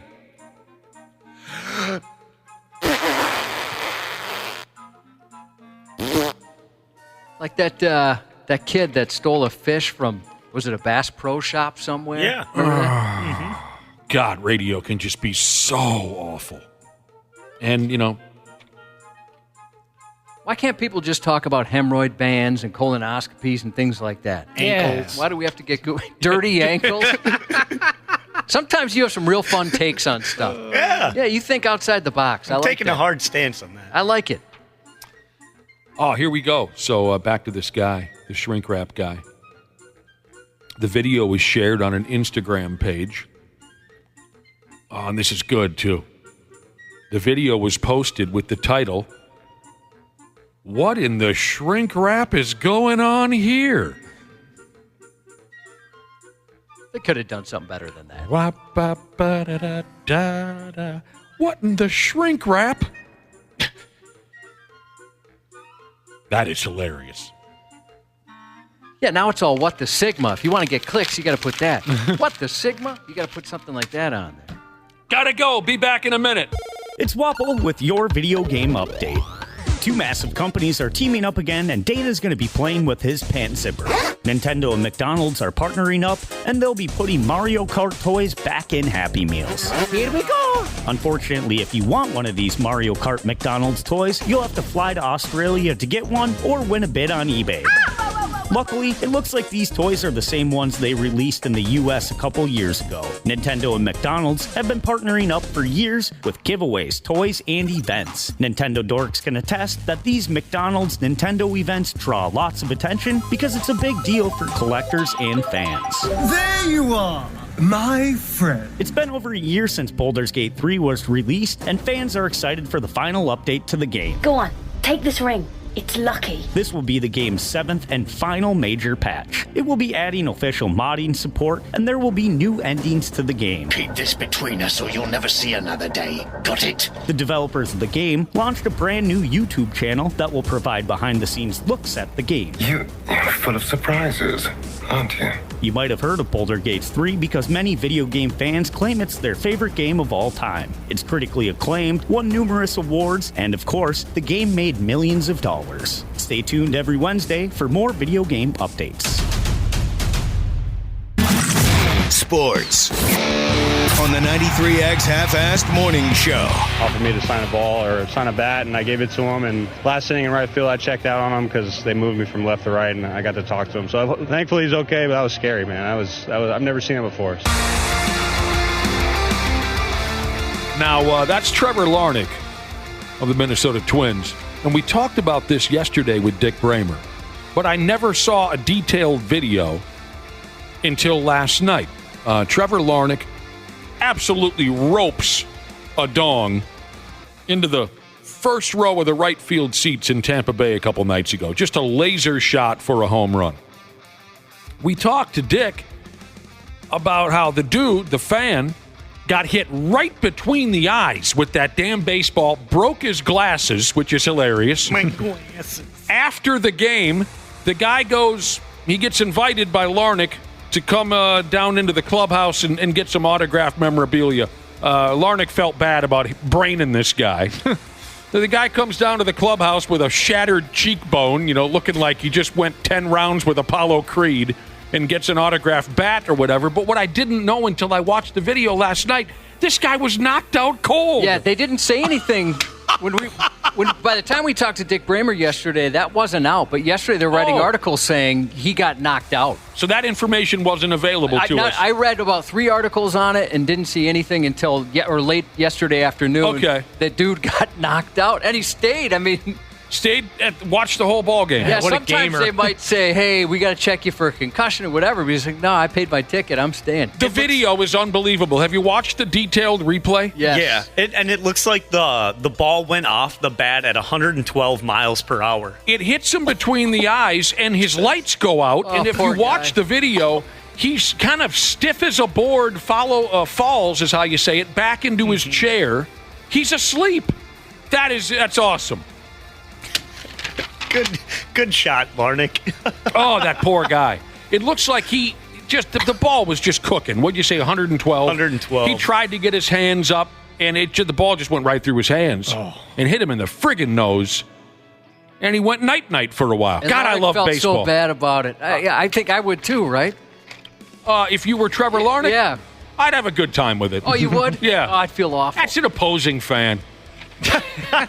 Right? The guy he shouldn't have been standing there. He knew the risks. Everybody knows the risks when they go to the Twins. Bats didn't make much noise. They didn't damage much of anything last night in Tampa Bay, and they lost the ball game 2-1 to the Rays. We'll talk to Randy Shaver and Brad Ryder all about it, and many other things to cover too when the boys join us. As you know, we're getting closer and closer to the NFL season. Yeah, just what? Today's what? So tomorrow. Tomorrow. Yep. Josh, next thing you know, you're going to be sitting around, and your girlfriend is probably going to want to watch the football game. Yeah, you're onto something. You don't want to watch the game, but your girlfriend does, and it's going to be miserable. We'll be back in a few minutes with Josh's news report. The 93X Half-Assed Morning Show. Did you know that Standard Heating opened its doors over 90 years ago? That's right. Tony Ferreira opened the doors in 1930. Now ran by his granddaughter, Claire Ferreira. Call Standard Heating and Air Conditioning today and experience the customer service and care that holds true today. Are you looking to improve your work-life balance with excellent benefits like 401k match and even tuition reimbursement? Standard Heating and Air is looking for an accounting administrator and customer service representatives to join their team. Learn more at standardheating.com/careers today. Hey, it's Rich Eisen here. Join me and my compadre, Chris Brockman, every Monday on the Overreaction Monday podcast. A 2023 last place team will win a playoff game this year. I'm taking the Cincinnati Bengals to be that team. If you gave me two, safe bet. If you said 2 last place teams, I might say that's an overreaction. Come react or overreact with us. This one makes it much easier. Okay. So thank you for making it easier. Well, tune in next week. Overreaction Monday, wherever you listen. Half-Assed Morning Show. 93X. Unsettling, concerning. It's not the sort of thing that happens in this neighborhood. I heard the tires screeching and the sirens coming by about 4:30 or 5 or whenever that was. It woke me up, woke my dogs up. Helicopter started circling for a really long time. That's when we shut the windows and, made sure the garage door was closed. What started as a pretty unsettling break-in at a California couple's home quickly took a bizarre turn. 26-year-old man was later found by a sheriff's helicopter barefoot and sporting pink underwear. Oh, heck yeah. It began when a Danville couple, that is, was rudely awakened by an armed intruder in their bedroom. Their security camera had caught a man with a dog lingering outside their house at 4:30 a.m. that Sunday morning. He had a dog. He did. The intruder used a knife to disable their doorbell camera before making his way inside. One of the homeowners described how they were jolted awake by the man who was shining a flashlight and claiming he was from an alarm company. When the husband confronted him, the intruder dropped the knife and ran off. He's wearing that classic alarm company employee outfit of pink underwear. That's right. That's like the exotic one. Mm-hmm. It wasn't until later the company found a message scribbled in Sharpie on their kitchen counter that said, "Do not call police. Do not panic." Of course, they did call police. The Danville Police Department, aided by a sheriff's helicopter and a canine unit, launched a search for the suspect. And thanks to tips from neighbors, they tracked down 26-year-old Clayton McKay 9 hours later, about 2 miles away, still without shoes and still wearing his pink underwear. Cute. Or someone's pink underwear, I guess. Yeah, I would doubt they were his. Sounds like a scene from a movie. Bizarre events involving the appropriately named 21-year-old Clemson University student Dalen Dix last Tuesday morning, which included nudity and an MCU reference. MCU? Marvel Cinematic Universe. Oh. A nude Dix boarded a campus bus and suddenly attacked his roommate, punching him in the face and neck like he was auditioning to be an au naturel Avenger. Despite the bus driver's efforts to get Dix off, the Stark student initially refused to leave. Eventually, however, he fled back to his apartment where things got even stranger. When police arrived, they found Dix still naked, sitting calmly in an office chair. He claimed to be God, declared himself invincible, and then suddenly Dix stiffened, took an aggressive fighting stance, and warned the officers not to, quote, mess with the Hulk. As they tried to reason with him, Dix grabbed a knife and waved it around at deputies who eventually were able to arrest him. Geez, that's a good way to get shot dead. Yeah, no doubt. So who gave this kid meth rocks? Yeah, he must have been on something. Yeah, I would he think. gotta be. Yeah, he jumps naked on a bus, beats up his roommate. Man. Goes home, threatens to fight the cops. Some roommate. After learning he was losing his apartment, police say a 59-year-old Minneapolis man attacked his property manager with an axe. According to the criminal complaint, last Thursday, the man had been served with a notice by the property manager. His lease would not be renewed. After returning to her office, the manager said the temperamental tenant came to her office with a sledgehammer and started breaking down the locked door. Then he pulled out an axe and entered the office, striking the victim in the face and neck. Residents were able to pull the man off the property manager, and when officers arrived, he was on the ground being held down by the residents who intervened. The victim was taken to the hospital and received 8 to 10 stitches for the wound to her face and the one to her neck. The evicted guy remains in Hennepin County Jail. Cubby, did you not have a short, misguided, and unsuccessful run as a property manager? Yeah, I got into the rental empire. Anyone ever come after you? No. Anyone ever lose their minds and like that and come after you? Nothing like that. None of your tenants went nuts? I did it the right way with interest-only loans right before the market crashed. That was pretty sweet. Really glad I did that. Didn't you say some of your tenants were like some hot college girls, though? Yes, they were. That must have been cool. Worth it? No, they were a pain in the ass. People are finding increasingly creative ways to turn everyday objects into bad decisions. The last guy thought an axe was the answer to eviction, and a new report reveals some travelers are apparently asking themselves, what's the harm in packing a murder mitten? Transportation Security Administration officials in Albany are warning travelers about a concerning uptick in innocuous-looking concealed weapons called cat eyes. The frequency we're seeing these items among carry-on bags is disappointing, said the TSA Federal Security Director for 13 airports in upstate New York. These popular self-defense accessories, generally made of metal or hard plastic, are similar to brass knuckles, but shaped like a kitty face, hence the name. The wielder slips their fingers through the eye holes and uses the pointy ears to slash and gouge, evoking a knuckle duster Catwoman would be proud to use on a foe. Like brass knuckles, the TSA classifies the feline-themed accessory as a club and prohibits travelers from transporting them in their luggage. Cat eyes aren't the only weapon airport security staffers are confiscating at ridiculous rates. Last year, TSA agents stopped a record 6,737 firearms at airport checkpoints, 93% of which were loaded. 9-some-odd thousand? What was the number on the guns again? It's 6-some-odd thousand. Jeez, that many people really thought they were going to get on an airplane with a loaded weapon. Where was that? You had it there somewhere. I threw it away. Wasn't expecting a follow-up. You'll make it. Sorry I blew up. It's just amazing that many people are walking around the airport with a loaded friggin' gun. Yeah, 6,737. Jeez. Are you totally unaware of what's happening? You know what I mean? A 34-year-old electrician in Scotland who secretly filmed customers in their most private moments obviously had some wires loose. James Denholm managed to record over a dozen unsuspecting people. Some were ex-partners, some were in public restrooms, and others had simply hired him from electrical work. The electrician's shocking scheme unraveled when one victim found a recording device hidden under her bed. She immediately called police, and then things for the perverted electrician short-circuited. When police raided his home, they found mountains of evidence on hard drives, SD cards, phones, laptops, and cameras, dating all the way back to 2013. So he's been getting away with this for a long time. It's not right. In a twist that left a tight-knit Saskatchewan community reeling, a fire department there confirmed a 25-year-old man arrested for a string of rural hay bale arson attacks was one of their own. Over the course of about a month, starting in late July, at least 15 reports came in about hay bale and grass fires being deliberately set. The incidents had locals on edge, with everyone wondering who could be behind the fires. There's a lot of concern. It wasn't so much at the beginning, with just a few grass fires here and there, a few bale fires. But now people are a little worried that it may ramp up to something else. It's been the talk of the town. We've seen fire trucks just going back and forth. Mounties alongside the fire department launched an investigation which would span weeks and even offered a $21,000 reward for any tips leading to the arrest of the culprit. After a long, intense month of sleuthing, they finally arrested Logan Sieben, a 25-year-old firefighter, leaving the fire chief to voice the painful truth. With profound sadness, we report this individual was a member of our fire department, he said.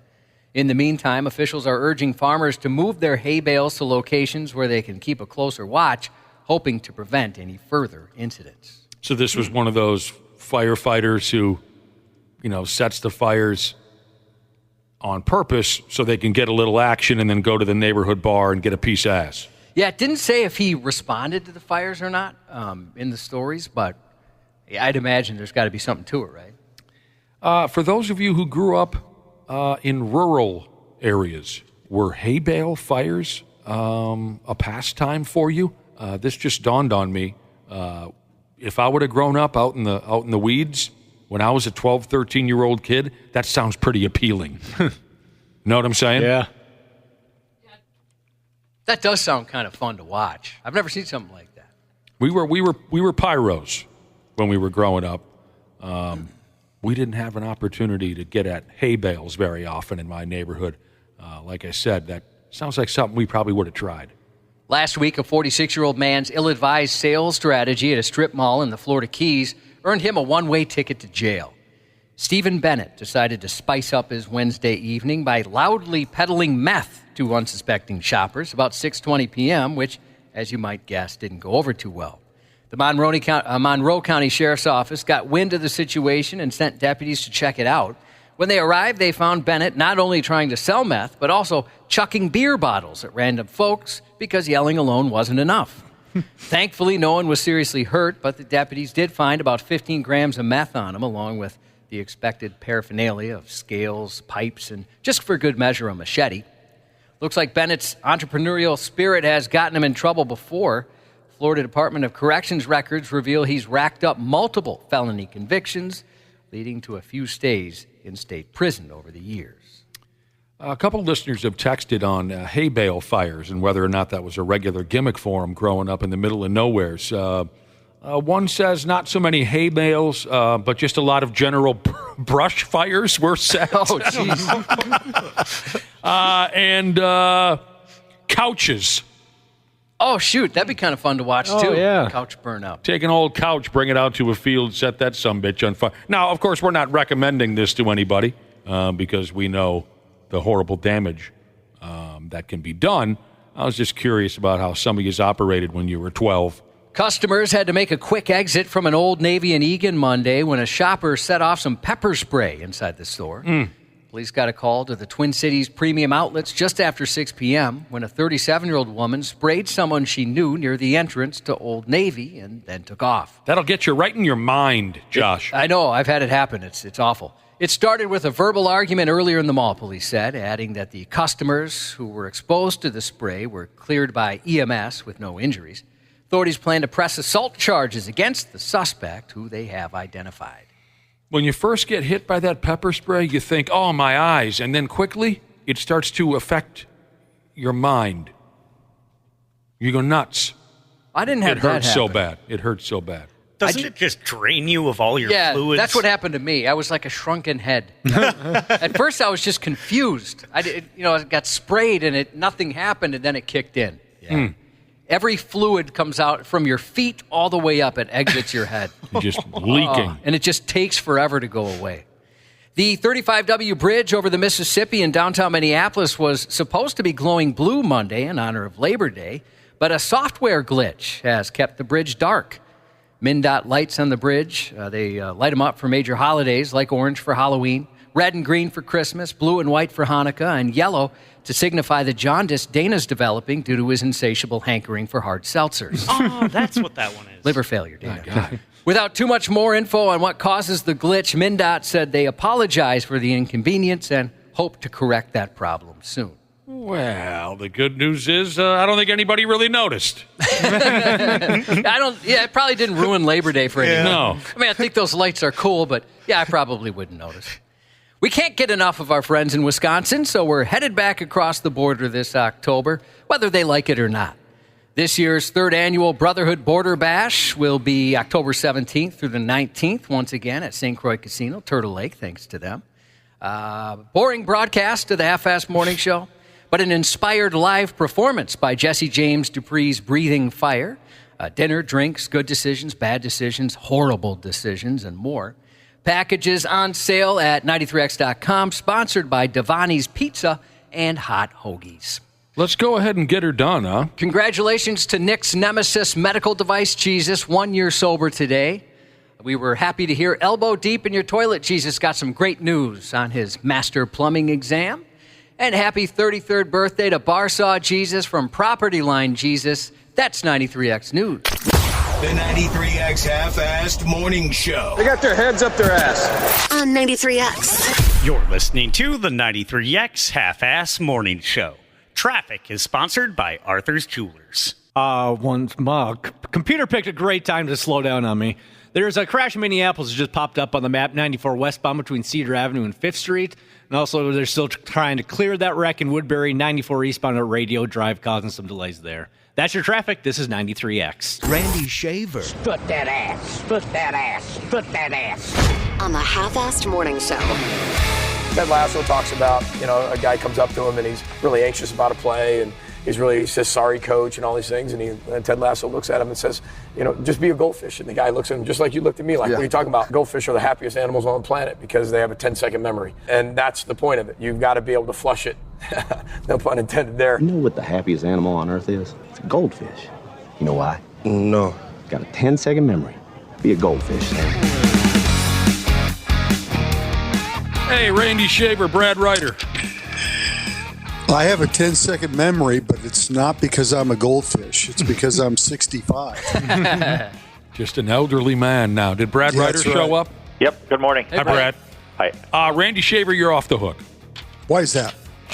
There's no reason ever again to play Randy's. What the hell was his catchphrase again, Josh? Artaburga. Artaburga.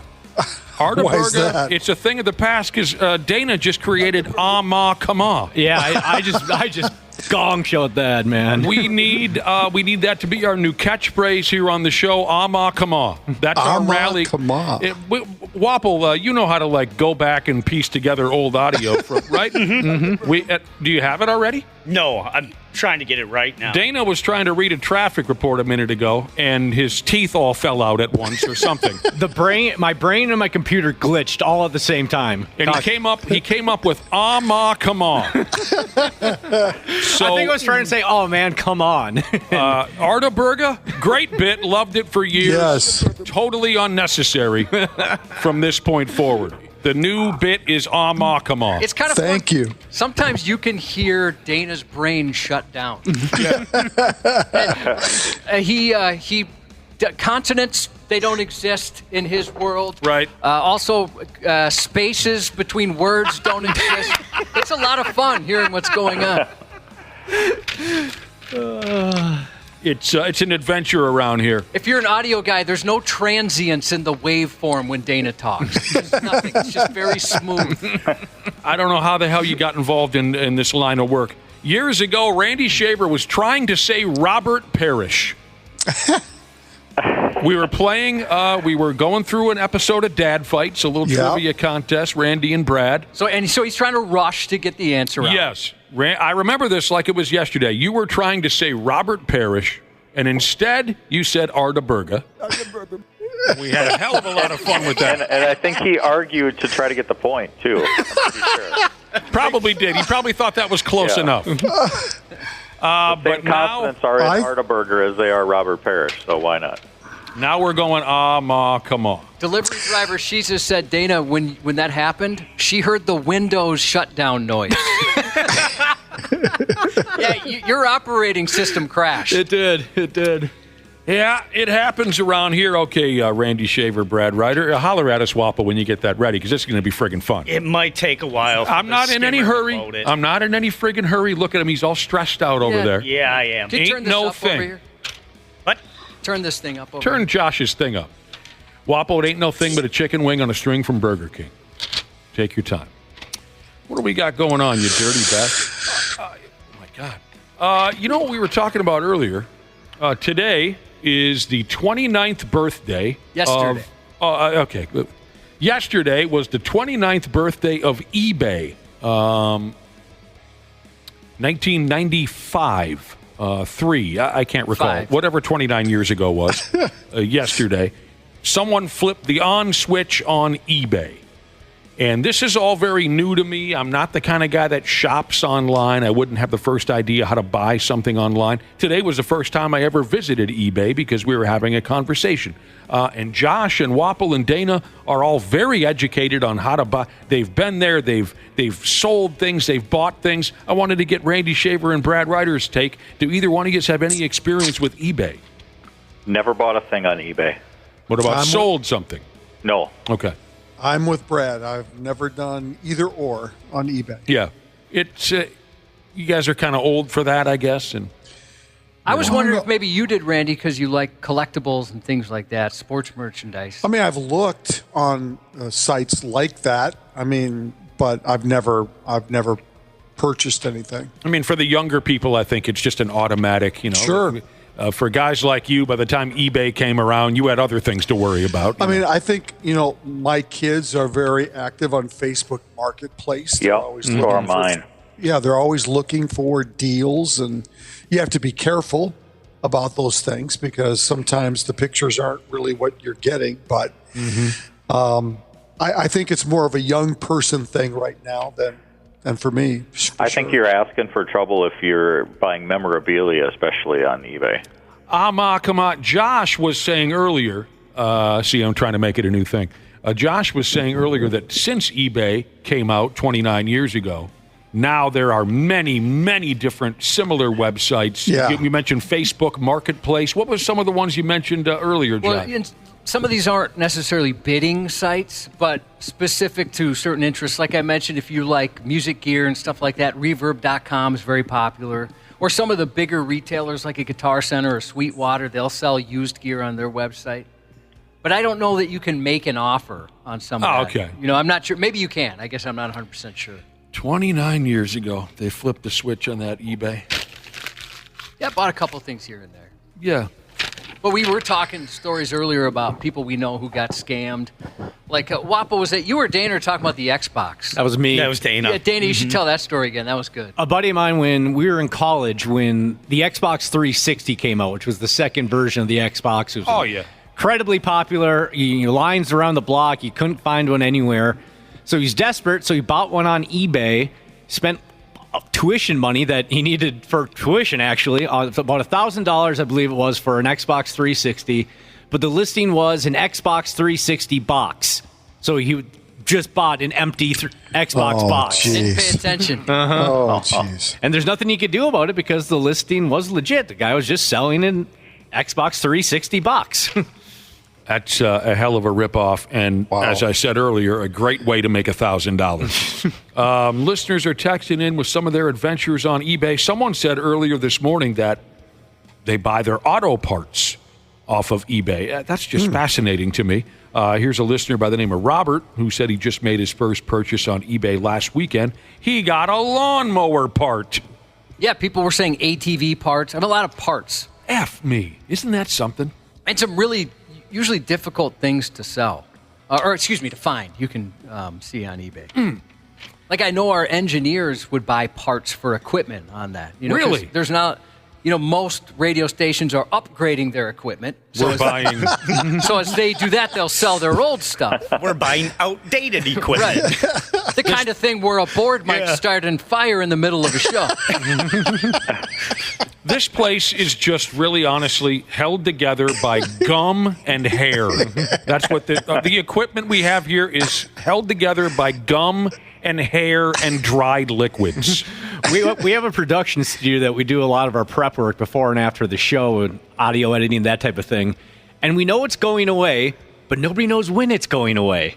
And so we have no clue. And basically, we're just going to go in there one day and everything will be gone, and we won't be able to work in there anymore. It's garbage stuff anyways. Mm-hmm. Well, that's what happened when we got the new studio. Hey, guys, by the way, on Monday, you're going to be in new studios. Oh, thanks. Today's Friday. Yeah. And it was mentioned in an offhand way. It was more of just like, Monday when you're in the new studio. Like, what? You can't really call it new studio. It's new to us. New to us. And who cares about the late notice? I don't care about the late notice if everything works. Well, what we found out when we got to our supposed new studio is that nothing works anymore. And Randy can attest to that. Yeah, I mean, I don't care if they gave us short notice if everything was going to be. No, it's been a nightmare from the word go.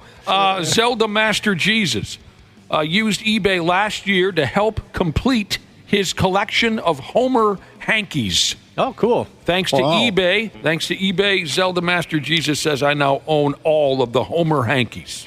There's a Twins fan. Motorcycle Jesus said sports cards are the single biggest market on eBay. Yeah, it's massive. You have to look for the certificate of authenticity and positive reviews, but...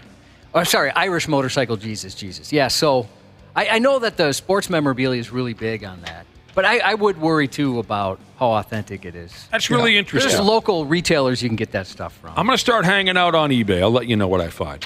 I had a friend in college who made a ton of money. They worked at one of those fancy, trendy clothing stores, and they got a big employee discount because you got to wear the clothes in the stores.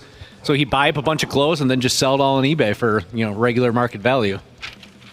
I never made any money on eBay. It was just getting rid of stuff. Getting rid of junk. You got to make a living somehow. All right, Randy Shaver, Brad Ryder. Our intro there, that was PJ Fleck. Maybe you just forgot about it already. Maybe we need to hear it again. I don't know. It depends on who you are. There's a television show out there summers called Ted Lasso. Never saw it. Oh, it's great. It's a great show. At least haven't seen it, but I should.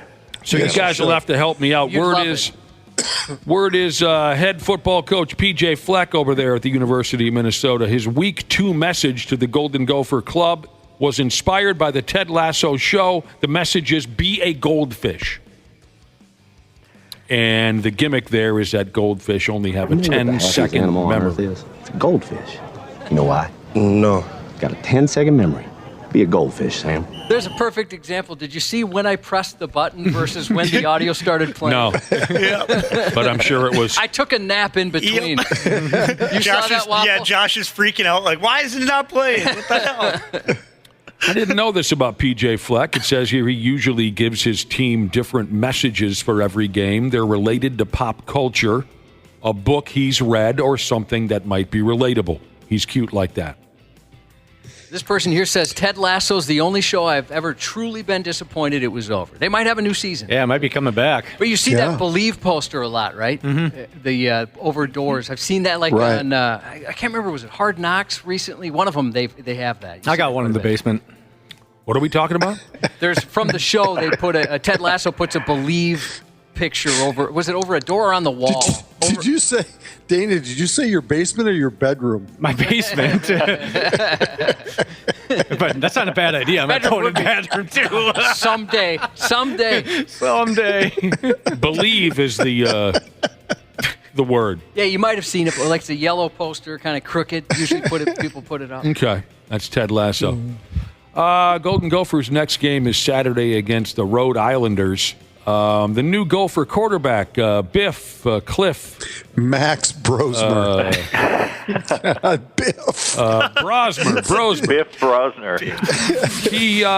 So he played against New Hampshire. No, he played against Rhode Island last year as a player for the University of New Hampshire. Correct. And in that game, he went 41 of 60 for 430 yards. He's not going to throw that much with the Golden Gophers. Probably that would be his season stats for the Gophers. Oh, with the Gophers? Yeah, that'll probably be his season total. They may want to incorporate the pass a little bit more this weekend, though, if he had that kind of success. Yeah, they may want to just try to. I mean, I think they're going to win this game fairly easily, and I think they need to work on a bunch of different things. It'd be nice to get Darius Taylor back. That would help. But also just work on that passing game because they're going to need it. You're going to have to be able to throw the ball way more efficiently once the Big Ten season starts because the schedule is brutal. And losing that game to North Carolina was a game, we talked about it last week, it was a game they should have won. And, that was a game that they probably were counting on when the season began, that they were going to get a win like that against a fairly quality team. So. I heard this Brosmer kid can really sling it, so let's cut him loose and see what happens. Yeah. You know what I mean?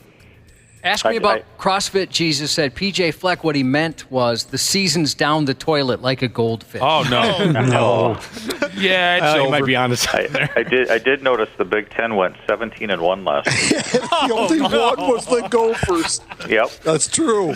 Yep. We're the only Big Ten team that lost. There are a couple of great memes out there that show that talk about that fact, and there's one of them, I can't repeat it, but there's one on X yesterday. I was crying. I was laughing so hard because I can't even explain it because it's too filthy? Yes, I'll get myself in trouble. But it refers to the Golden Gophers losing at home to North Carolina? It refers to every Big Ten team winning but the Gophers in football. They went 17-1. It's hilarious. It can happen, Brad Ryder and Randy Shaver. All right, we'll go to baseball here real quick. We'll get back to football here in just a second. Twins didn't make much noise in Tampa Bay last night. Not much at all. They lost 2-1 to the Rays. A kid by the name of Jeffrey Springs, the lefty starter for Tampa last night. He pitched probably his best game of the season. Yeah. Twin starter Davey Festa was certainly good enough to get his club a win, but they couldn't get her done at the plate. So tough loss. Got a couple singles to start the ninth, and I thought maybe they could pull a win smooth out of their asses, but the Rays bullpen shut her down from there. They're actually very fortunate that one of those two teams, Cleveland or Kansas City, is sweeping the other to kind of keep them sandwiched in the middle of both of them because Cleveland is taking care of Kansas City to keep Kansas City below us in the wild card standing. And didn't Kansas City just get done sweeping Cleveland? Yeah, they've hit the skids now. They've lost that was a couple of weeks ago. Yeah, they've lost 7 in a row, and they are sinking fast. Mm-hmm. Cleveland is obviously playing very, very good baseball right now and got a great performance from Tanner Bybee yesterday. So the Twins, they got to win games like that yesterday. I mean, they had chances all over the place. Yeah, and David Festa pitched a good game. He did. It's too bad. Twins played a rookie out there in the outfield, a kid by the name of Michael Hellman. He got his first big league hit in his major league debut. Wasn't much of a crowd. The announced crowd was a season low for a Rays home game, 10,531 live human beings. Yeah. Up next, game 3 of 4, around 5:50 tonight. Both clubs are going with that opener bit. The Twins are going to start with Rony Hernandez, and then maybe Ashley's second-grade boyfriend, Louis Varland's going to duck in. And the Rays, I think, are doing the same gimmick. They're going to throw a bunch of bullpen clowns at you. So, there you friggin' go. Speaking of on this date, we were talking about eBay being born 29 years ago. 31 years ago, in 1993, one-handed pitcher Jim Abbott pitched a no-hitter. California. Unfortunately, he was with the Yankees at the time. Oh, he was. I wish he would have done that as a member of the California Angels. One-handed. Younger people, look up video He with was Jim amazing. Abbott. Yeah, he was. He was amazing. He was born without a right hand. So he would kind of tuck his baseball mitt, which was left-handed, under his right arm, throw left-handed, and then after the delivery of the pitch, he'd stuff his left hand into the glove and be ready to field. Yeah.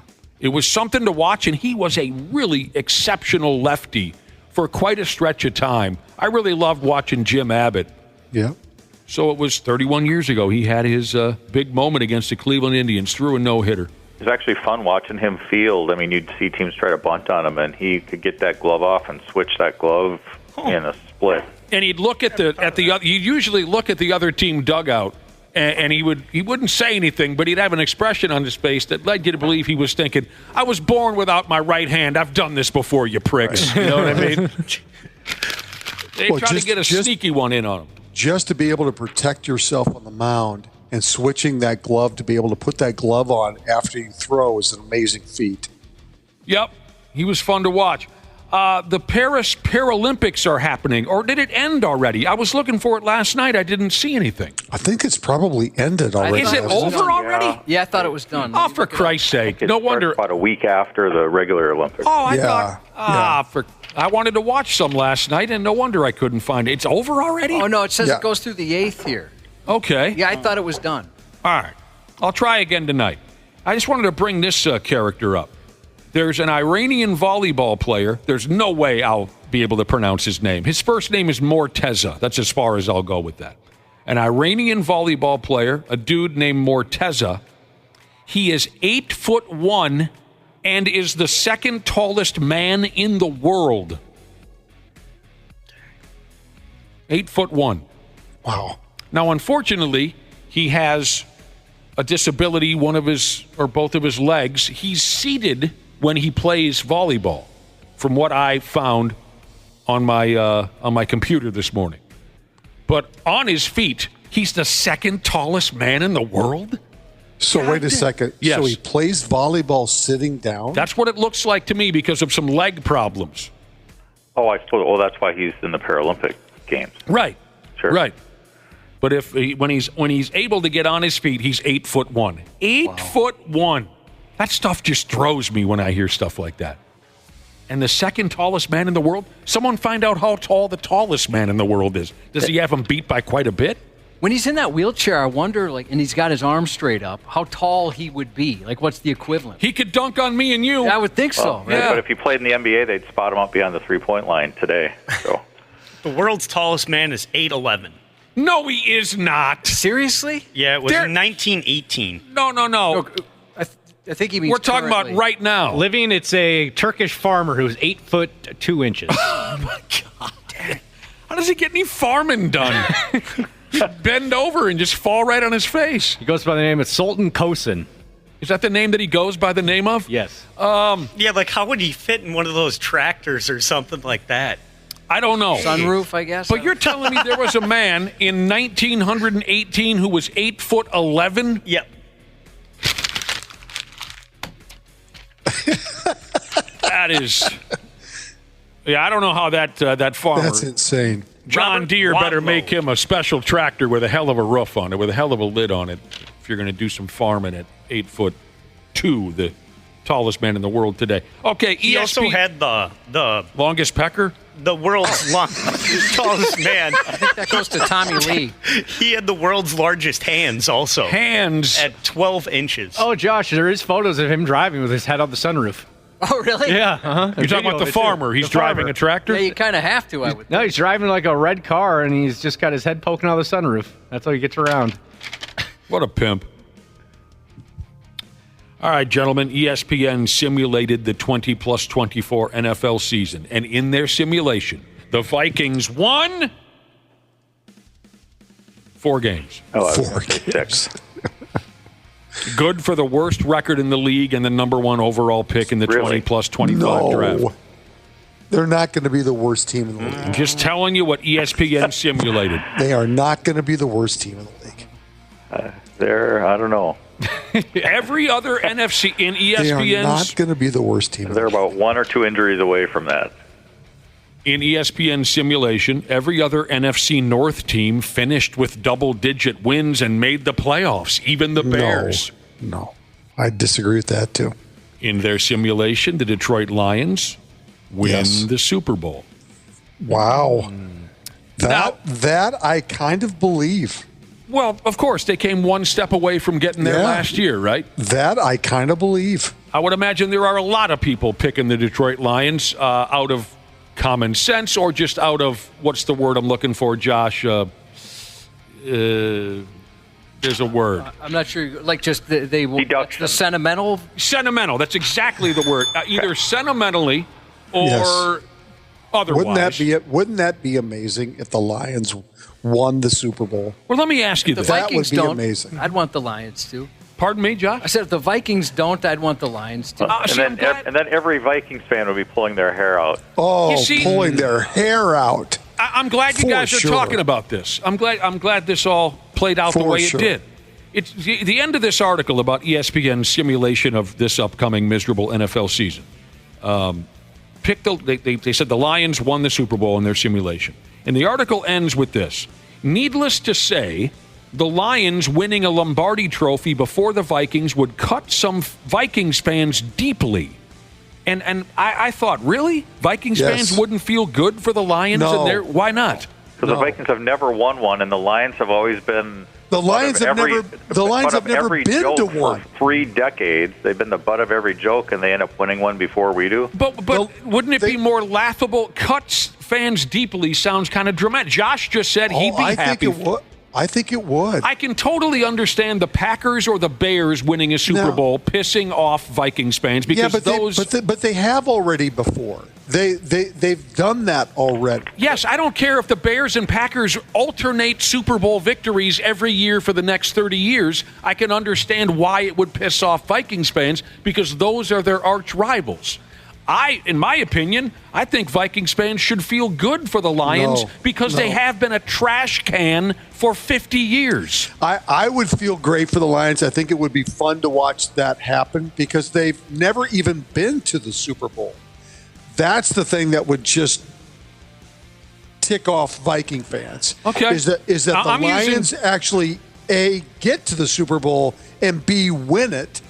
The Vikings have been there 4 times and never won it. I think we're talking about 2 different fan bases, us versus the real diehards, okay? The real diehards would be ticked off.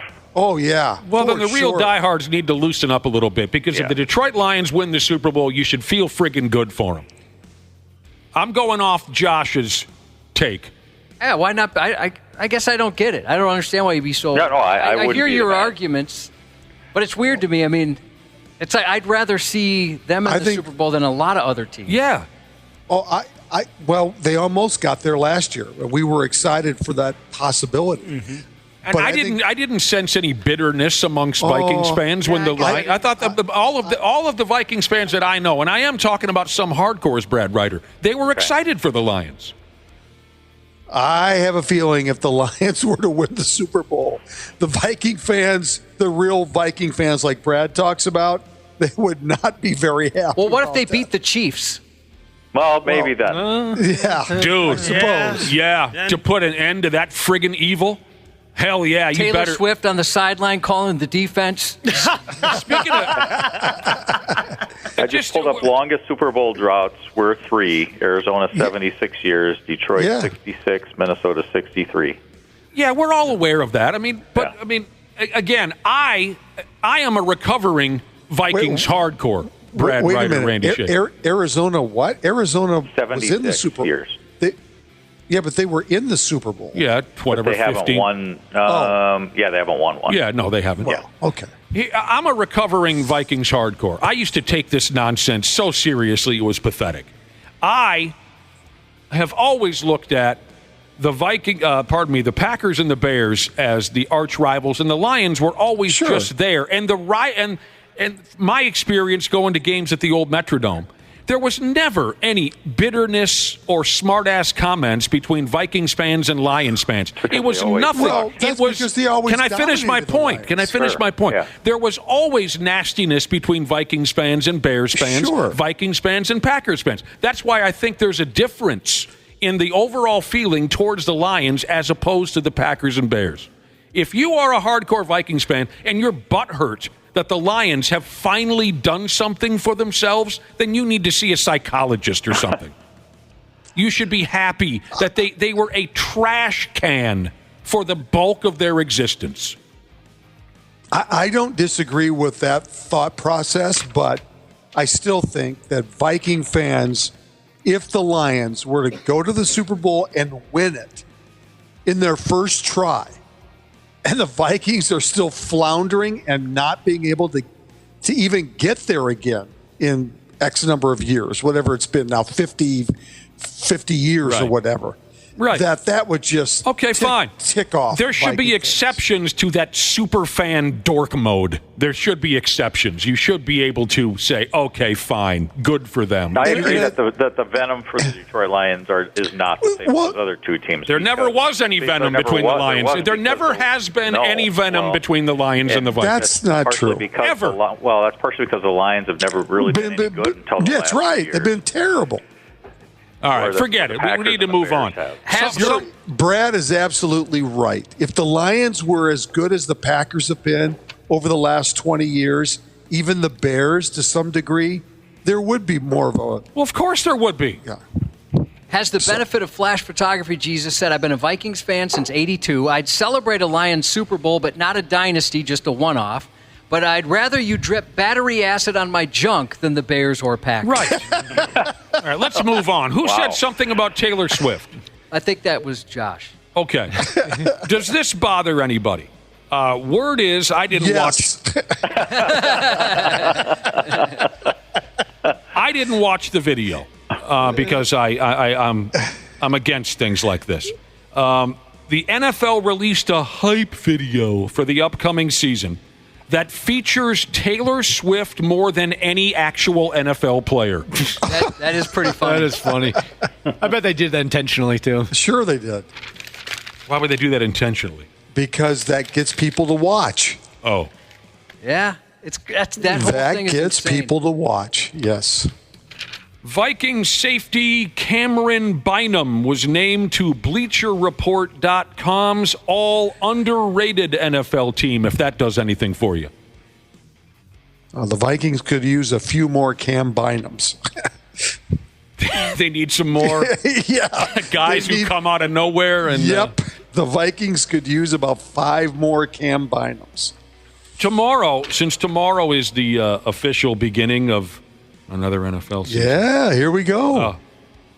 Tomorrow I'll get to some more straight-ahead predictions. So we mentioned the ESPN simulation. Tomorrow I'll get to some more straight-ahead predictions, Super Bowl predictions, and every damn thing from some, notable football journalists and whatnot. But for now, we'll wait on that. What was I saying about Cam Bynum? Okay. Underrated. Yeah, underrated. He had 137 tackles last year. He's made a name for himself. That J.J. McCarthy kid, he's not going to make it. No. He's accident prone. Oh, not this year. He's not this year. This poor kid gets hurt, and that's a damn shame. So he's been cruising around the Vikings practice facility on a motorized scooter, and he crashed the damn thing a couple days ago. Oh, no. I don't think he's going to make it. Right in the boss's office. He crashed his motorized scooter right into head coach Kevin O'Conrad's office. Maybe just get this kid a wheelchair. Because that's frightening.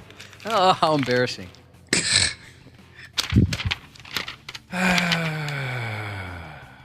Peyton and Eli Manning. put together a musical number to promote their Manningcast television show for the upcoming season. In their little show tune there, if you watch the whole video, listen to the whole song, there are plenty of cameos. You want to hear about the cameos?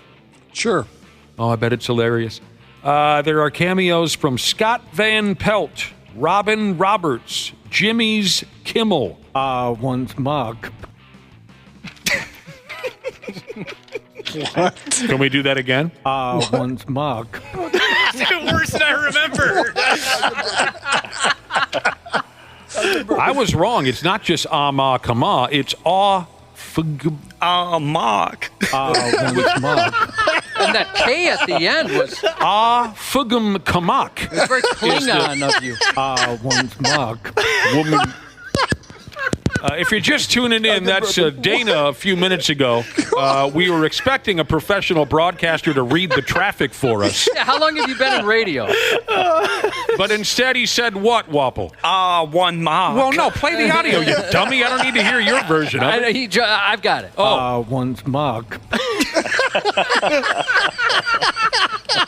That's what confused Wapple. Oh, my God. Sorry I yelled at you, Wapple. No, it's all good. We have this moment to share. Is that near 394 or 169? Yeah, where is that, actually?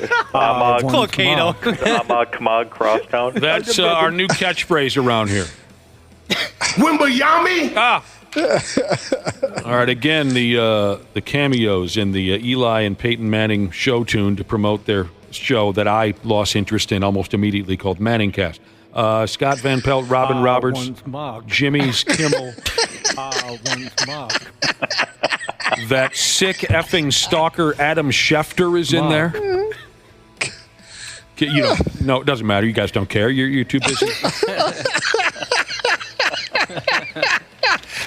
Randy, do you get why we love Artaburger so much? Yes. I don't ever remember you enjoying Artaburger this much. No. But again, Randy was under pressure, and he had to get it really fast. He's trying That's to right. Dana, there's no excuse. No, there really isn't. This is a great point here. A listener sent in a text from Wisconsin, which is aggravating from the get-go, but I'm going to try to get past it. He says that Dana sounds like he's using some kind of Ice Age. I'll get there. Some kind of Ice Age language. That's what I thought. Maybe it was Klingon or something. It sounds kind of cavemanish. Some kind of form of communication from the Ice Age. Good point, Wisconsin person. We should have mentioned this earlier, I guess, when we were going on and on about the Detroit Lions. Dan Campbell has his own Applebee's commercial now. Yeah, it was kind of funny. Yeah, I liked it. I like Dan Campbell.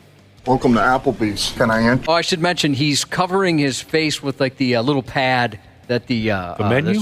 No, not the menu, but what the server would write down. Oh, like their notepad. Oh, okay. Interest you in America's favorite boneless wings for just 50 cents each. I'll have the 50-cent bone. Cover your mouth. They could steal your order. I'll have the 50-cent boneless wings. I'll have the same. Perfect. They'll never see it coming. The video's better than the audio. He did a good job, I thought. Yeah, they'll never see it coming. He's covering his mouth like coaches do now, so players can. And the kids sitting in the booth, they order their wings with something over their mouth, so no one can. He steal the order. He does a great job. He's a likable guy. On the way up, we're going to bite a kneecap off. One more note or question about the Detroit Lions, and we wondered the same thing last year. If somehow the Lions do win it all this season, will there be any survivors in the city to actually celebrate? No. I don't think so either. It would be amazing, wouldn't it? Yeah, but you could see the fires from space on that one. Yep. Yeah. I mean, look how many they hosted the draft last year, and they had hundreds of thousands of people just roaming around downtown for the draft. Imagine if they won the Super Bowl. This 49ers wide receiver, Ricky Pearsall, who got air-holed a couple nights ago by a crazy teenage kid carrying a handgun, he's in the gym already, they say. He's back in the gym working out already. That's crazy, man. Amazing. I'd take a couple days off. Now, some are saying that he wasn't actually shot, that it was his body double who was shot. Is that true? There's been that theory in the NFL before. Was it his body double? No. It wasn't. I don't think so, No. So he's a rookie. I didn't know that. Yeah, he was our first-round draft pick, I think, wasn't he? I didn't know he was a rookie. He hasn't even played in a real game yet. That's how you make a name for yourself in the locker room as a rookie. You start pressing weights and doing squats with a bullet hole in your damn exactly. In your chesticles. That's impressive. All right, one more football note I think I have here. Yeah. I've had enough of this bit after watching Sunday's hot dog eating nonsense, but just in case you're not burned out yet, it says here, Joey Chestnut will be doing a bratwurst eating contest during halftime of a Bengals-Patriots ball game this year. I don't know. Maybe it's week 1. I don't know. I don't want to watch that. Yeah, I've had enough. Yeah, I think I'm over it, too. I like reading about it, but that's about it. I know you'll be tuned into Tom Brady's first broadcast, though, this weekend. Oh, I'm not what game following is he this. doing? He's doing, I just heard this on the way in, on some he's doing the 3 o'clock game on whatever network he's on. He's on Fox. On Fox. Yeah. On Sunday. Looks like Browns in Dallas? Yes. Is that the national? That's the national game. Okay. I have completely forgotten about all this. Tom Brady is now going to be doing... He's the number 1 guy. Color commentary alongside who? Whoever was with Greg Olson last year, and I can't think of the guy's name. All right. But he's the number. That's the number 1 team. Okay. He takes over for Greg Olson. 9 times out of 10, I couldn't give 2 pumps who's calling the game. Actually, I'm going to pay attention to that on Sunday because I'm curious to. Well, to you're see kind how of he interested does. too. Yeah. Maybe I'll end up liking the guy, but that's a long shot. Randy Shaver, you are dialed into this stuff because I remember the first time. What's his name? Tony Romo. Tony Romo. Yes. I was going to say the guy who was banging Jessica Simpson. I couldn't think of his name. When Tony Romo made his debut, you came on this radio show and you said, that dude is awful. You couldn't stand it. But then with time, you grew to really like the guy. Yeah. You went off on Tony Romo at first. This guy's a friggin' jerk, and he's ugly, and he shouldn't have been banging Jessica. He tried to be a little bit like John Madden, a little bit, but he's very good. All right. I mean, he's really good at what he does. I'm a Joe Buck guy. Of course you are. Looks like Kevin Burkhardt. And Kevin Tom Brady. Burkhardt, yes. Yeah, I like that guy. Yep, Do you guys ever notice that the announcers are always against us? I mean, you got. I'm not the only one who notices They that, are right? not always They're against always against us. They talk all about the other team. They never talk who about... else is always against us, Nick? The referees. Referees are always against us. Oh, man. All right. Get ready. It's that time of year. It is that time of year. God, no kidding. Once October comes, the umpires will be against us. Right. Yeah.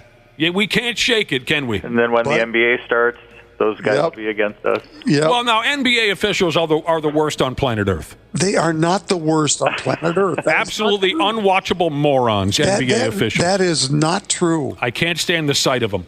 That is a very difficult sport to have to referee. You don't even like them as people. No, not as people. They're terrible people. Hey, Randy Shaver, it didn't seem that hard when I was watching 30 years ago.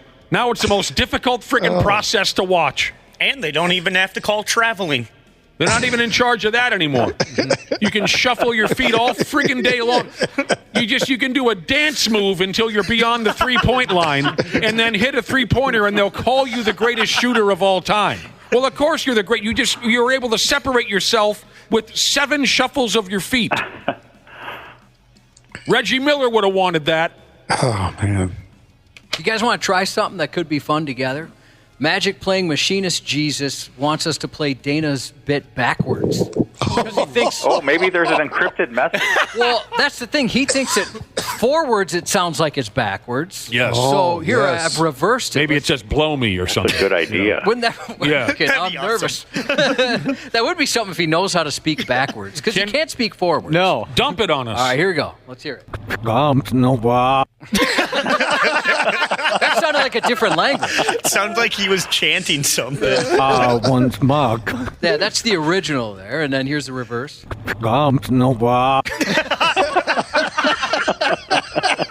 That is a professional I must broadcaster. kill the queen. I must kill the queen. Josh Allen is God. He does feel that way. For you hockey folks, the Edmonton Oilers They made Leon Dreisaitl. What the hell? How do you say his name? They made Leon Draisaitl one of the most highly paid players in NHL history with a contract extension yesterday. 8-year, $112 million deal. It'll pay him roughly $14 million annually. The 10 largest contracts in NHL history in total value are now as follows. The 10 largest contracts in NHL history in total value. Number 1, Al Ovechkin of the Capitals. They handed him $124 million. Here's Draisaitl, $112 million. Shea Weber, when he was playing for the Nashville Predators, they once traded him $110 million for him to play hockey on their club. Sidney Crosby, $104.4 million. Ilya Kovalchuk, if some of you remember him back with the New Jersey Devils, got $102 million at one point or another. Nathan McKinnon of the Colorado Avalanche, $100 million. Conrad McDerwood. Connor McDavid, $100 million. Ryan Suter and Zach Parise, $98 million.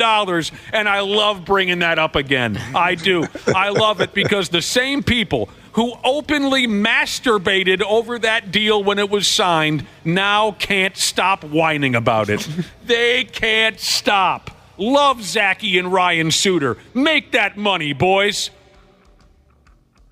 They openly masturbated on our 4th of July booze cruise. Well, we did see a little of that, didn't we? And now it's just a number one. It's Suter and Parise with all that money. You were doing naked backflips when it happened. But now, God, I love turning the screws. I think I'm hooked on it. I'm hooked on that feeling, Josh. Turning the screws. You like to be that guy. Mac Davis, I think, had a song called Hooked on a Feeling, didn't he, boys? I like that song. Is that Mac Davis? Or was it somebody else? I want to say it was Mac Davis.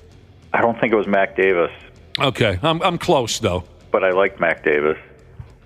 Who sang Hooked on a Feeling? Yeah, that's not Mac Davis. Is it Blue wasn't Suede? It Blue Suede? I thought it was. I thought it was Blue Suede. I thought it was a solo artist. What was Mac Davis's big hit? Baby, Don't Get Hooked on Me. Baby, Don't Get Hooked on Me was Mac Davis. Oh, baby, baby, don't get hooked on me.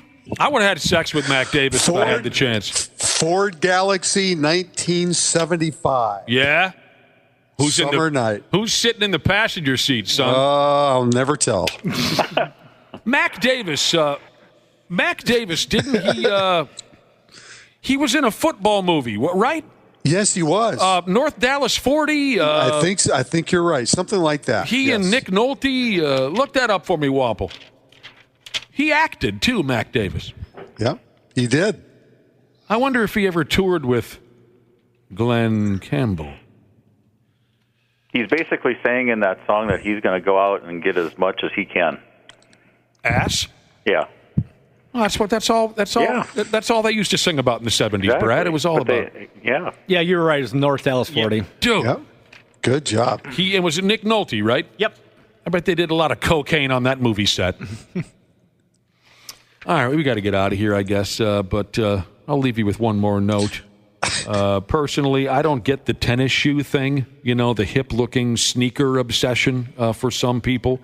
But if you like to always look like you're 12 years old and you love the hip new tennis shoe gimmick, especially the ones endorsed by pro athletes, then here you go. Anthony Edwards' new Adidas sneaker will be released to mere mortals coming up on Saturday. Anthony Edwards' new shoe, you guys. Mm-hmm. And what's the price? I have no idea. Okay. Was it one? Oh, I thought I saw it. One something, I thought. What's the average price for a athlete endorsed tennis shoe? Is it in the hundreds? Yeah. Oh, yeah. Lord have mercy. So there you go. Oh, wow. All right, one more sleep. One more sleep. Until what? Until NFL. One more sleep. You're going to be a dick about this, aren't you? Oh, it's going to be awesome, man. How about the Packers? They have to open the season in Brazil. Do they really? Yeah. Yes, Friday night. Who agreed to that? They're in Brazil. Who are they playing? A Brazilian team? Who? The Eagles. The Eagles that's in Brazil. That is so dumb. It's just another day for the NFL to own. Yep. Yes. You're only excited because of the gambling. No, not at all. That sounded like a dude in complete denial. I could quit anytime I want. Randy, by the way, in the league, you and I are both in together. You are on the clock right now. Oh, I am. Okay, I got to get to you it. are. Then. I just thought I'd let you know before we get off. Josh, did that not sound like when you approach a child and say, "Are those your cigarettes?" No, Are you kidding? You are such a junkie. You only are excited because of the gambling. Oh, man. Degenerate. Let it begin. We got to go. We'll see you guys later. See ya. We'll be back in a few minutes on the Half-Assed Morning Show. The 93X Half-Assed Morning Show. Did you know that Standard Heating opened its doors over 90 years ago? That's right. Tony Ferreira opened the doors in 1930, now ran by his granddaughter Claire Ferreira. Call Standard Heating and Air Conditioning today and experience the customer service and care that holds true today. Are you looking to improve your work-life balance with excellent benefits like 401k match and even tuition reimbursement? Standard Heating and Air is looking for an accounting administrator and customer service representatives to join their team. Learn more at standardheating.com/careers today. Former Navy SEAL Mike Ridlin keeps it real on the Mic Drop podcast. Welcome to the stage, Ben, the Hammer Sledge. They were always trying to get me to just drop my packet to become an officer, but I just discovered I loved being with the troops on the ground. And so I was like, nah, I don't want to do this. And plus, Sergeant Sledge sounded so much cooler than, Sergeant Sledge sounds like a G.I. Joe character. Yeah, that's awesome. Mic Drop, raw, unfiltered, intellectually sound. Wherever you listen. There's something screwy around here. The 93X Half-Assed Morning Show. Jesus Christ, we have a radio drop with Elmer Fudd in it? Yeah.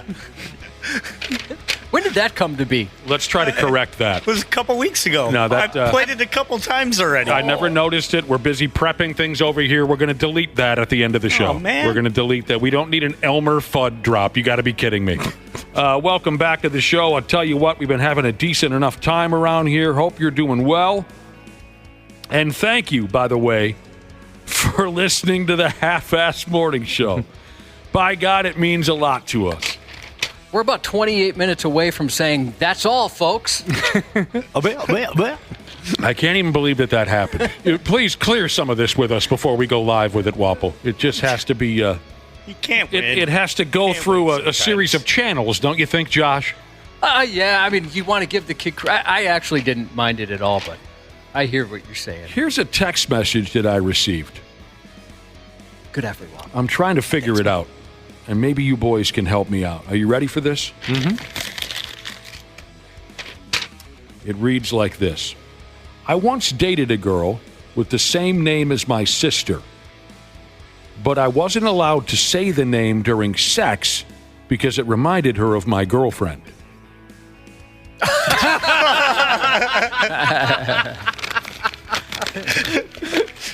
I did a math problem in my head there, and when I figured it out, I realized the genius of that. See, Wapple, find something like that for drops, not Elmer Fudd saying there's something screwy around here. That's... he wasn't allowed to say the name during sex because it reminded her of his girlfriend. Things are wildly out of control. You guys know that. And I understand that the world we live in is so miserable as a whole that I could be referring to a lot of things right now when I say things are wildly out of control.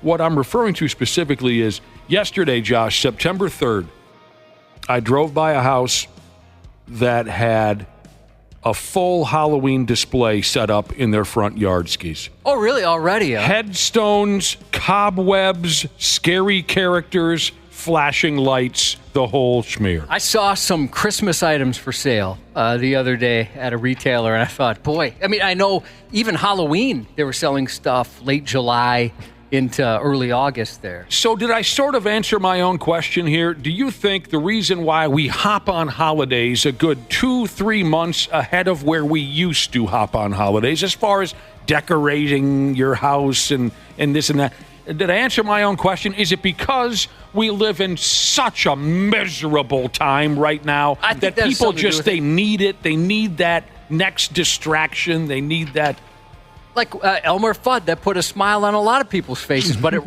not yours. No. You didn't like it. Sometimes people kill others' whimsy.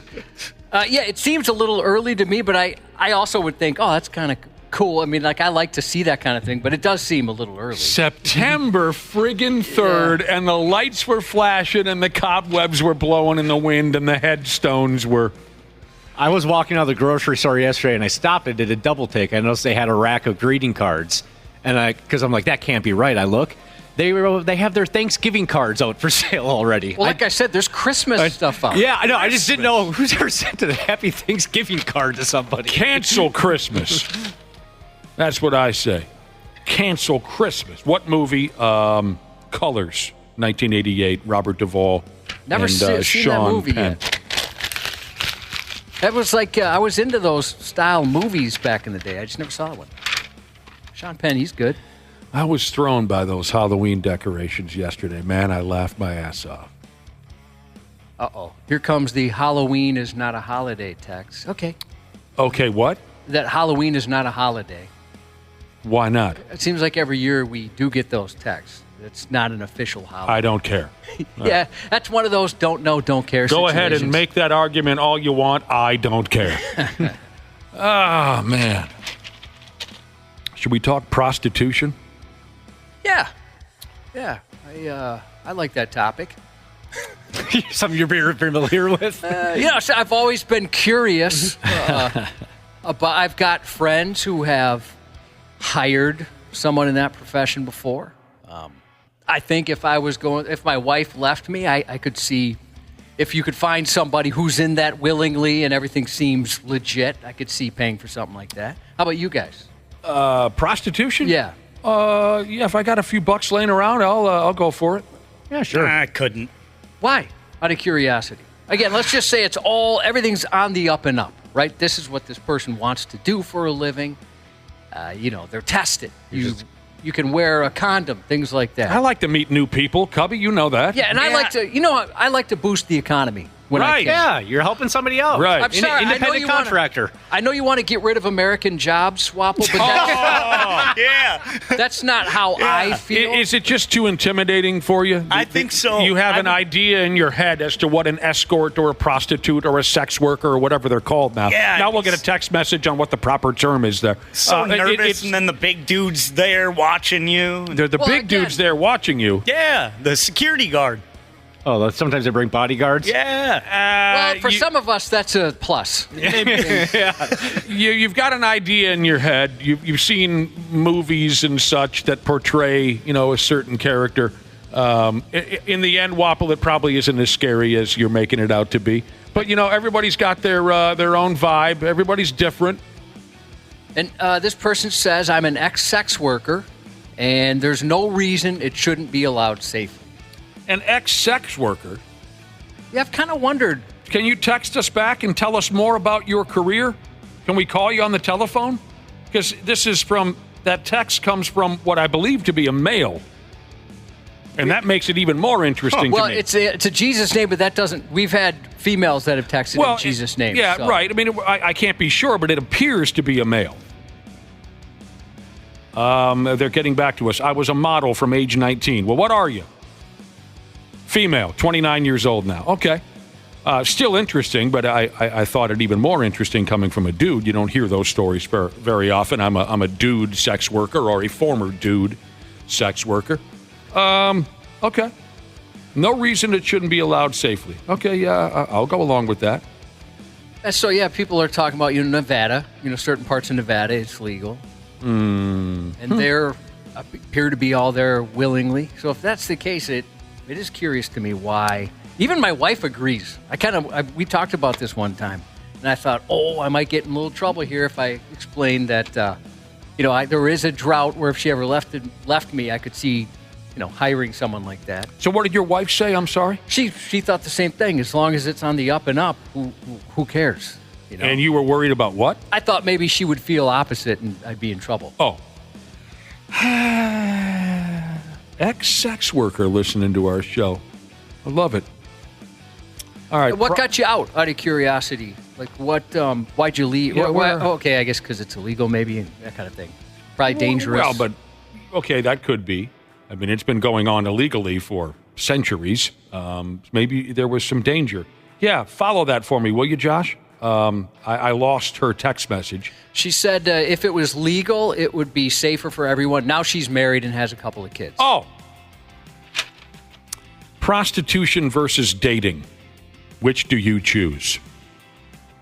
If I had a choice, I'd say dating. I would prefer to have some sort of, romantic connection with the person and or an actual relationship. I'm just saying there could be a dry spell. You need that romantic relationship. Yeah, and it's not like, Sorry, that was gas. That's okay. Yeah. It's not like they're lining up for me, right? So I'm just saying. Well, they could be. No, I don't think so. I know you never think so, but it's true. If I was, out there, my wife leaves me or whatever, and there's enough dry spell, I might have to try something like that.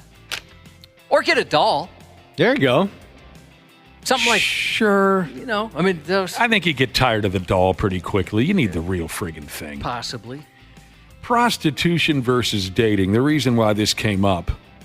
What does it say here? A 28-year-old gal. She's an escort. Her name is Katjia or something along those lines. Says that a lot of her clients in the year 20 plus 24, they tell her that they use her services for sex because it's cheaper than traditional dating. It's probably sad but true. And, here comes that old joke. Whenever you talk about prostitution, there's always some goofball who wants to text in and say, "What's the difference? I'm paying for dinner for my wife." The old joke, Josh? Or do you not know the old joke? Oh, yeah. You're paying for it anyway. Right? Yeah, that's exactly right. You're paying for it anyway. Getting those texts, yeah. What's the difference between my girlfriend and a hooker? I'm buying her flowers. I'm buying her. There's always someone who goes down that route. Cheaper than traditional dating is what this escort says. Her clients are telling her, hey, I come to see you, fold you in half, give you some money, and it's cheaper than traditional dating. And she, I guess, without giving her standard price, she says, kind of what I was just imitating, that old joke that dudes like to tell. When you consider meals, dates, drinks, gifts, a sex date with her is markedly cheaper in the long run. Yeah, I don't know if I'd ever consider something like that, right? Like, I'd like to enter in this relationship, but it sounds a little expensive. Yeah.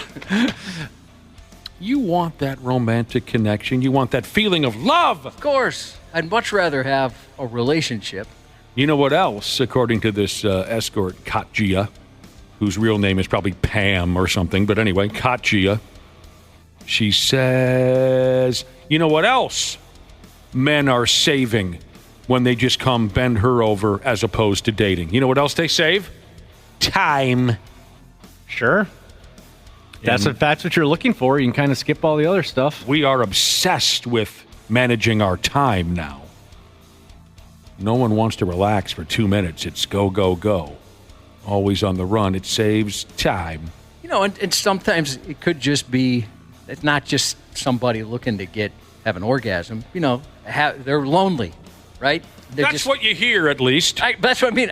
That's more what I could see myself being in that situation.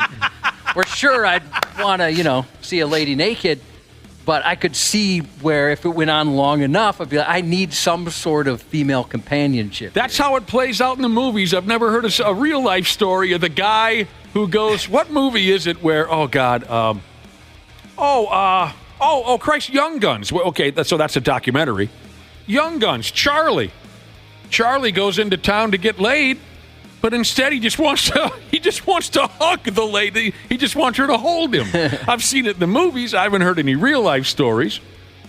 Advocate Jesus said that, again, she's the one who she was a prostitute. You become very close with some of your clients. Oh, yeah, I bet. And retired Army Air Defense Jesus said, if it's good enough for Dr. House, it's good enough for me. Oh, LOL. that's right. Yeah, and actually, that's what prompted. I mentioned I'm actually a little depressed because we've blown through all, I think, 8 seasons of House now. We're done. We spent a few months rewatching it. and he does peruse prostitutes, and that's what prompted my wife and I to talk about it. Dr. House on the television show Dr. House. Yes. All right, continuing on with prostitution versus dating. Which do you choose? Katya, the escort, says she sees a number of clients for an hour a week. And again, she doesn't give her price.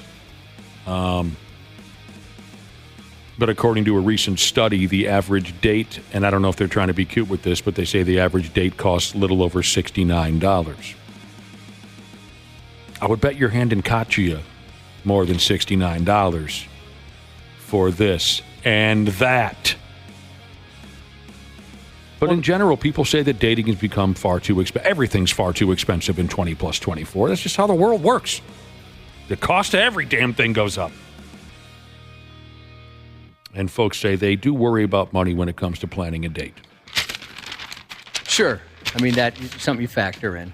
Did you see a picture of Katya? Yes. She pretty. Yeah, very pretty. Advocate Jesus, she's back. She said she can make up to $1,000 a night.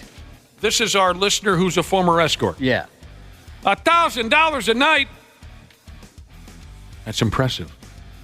I would worry about their safety, for sure. Oh, yeah. Well, Wapple says there's some big guy in the room watching the entire time.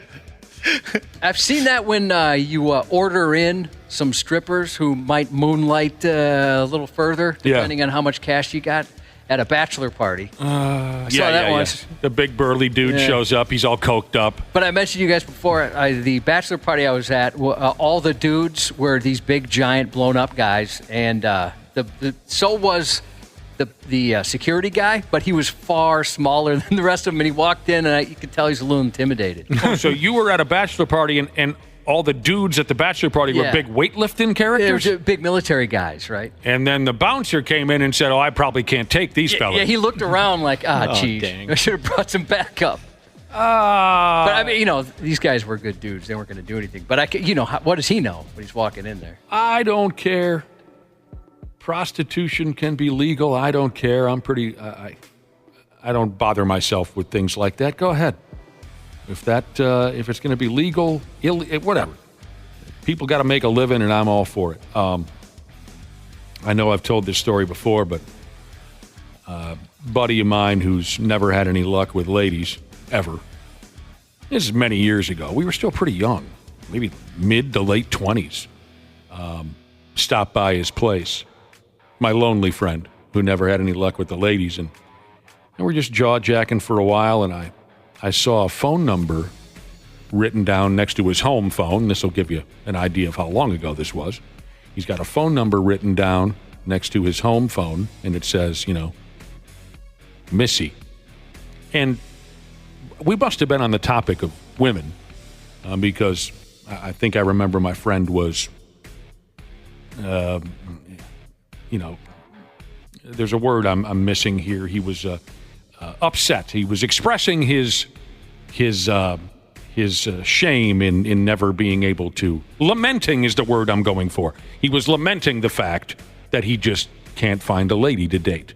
So then I see this number written down next to his phone, and trying to pick up his spirits, I said, well, it can't be that bad, huh? You got a phone number here next to your phone. Who's Missy, huh? Lover boy, right? Trying to pick up his spirits. And he says, oh, yeah, she's a prostitute. And it was one of those where do I go from here type situations. I think I just looked at his TV and said, Twins game, huh? Yeah. What's the score? Yeah, I wonder if things will change. I mean, so many things have become legal, right? That I when I was a kid, I would never imagine you could buy a vibrator at Target. By the way, maybe I shouldn't have said kid. As a young man, I never would have thought you'd be able to do something like that. Certainly, marijuana being legal, I wouldn't have predicted that growing up. They talked, so much about not doing that kind of thing. So who knows? Maybe it will become legal. Every damn thing goes this way, and then it goes that way. How about those? You know exactly what I'm saying, don't you? You've seen the stings on South Park, right? Stings? They end up having sex, and then they go, gotcha! Oh, God. Yeah, right afterwards. A graphic scene, a graphic program.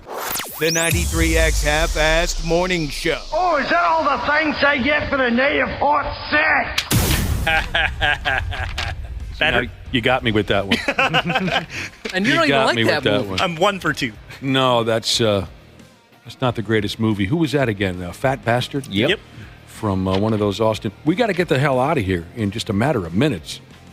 Oh, we were talking about prostitution versus dating.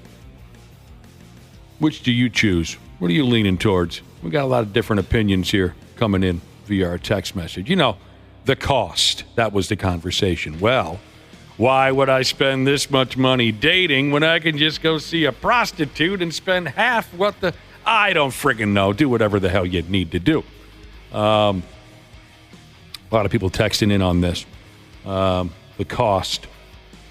Well, here's a guy texted in and said, the last date I went on cost me my house.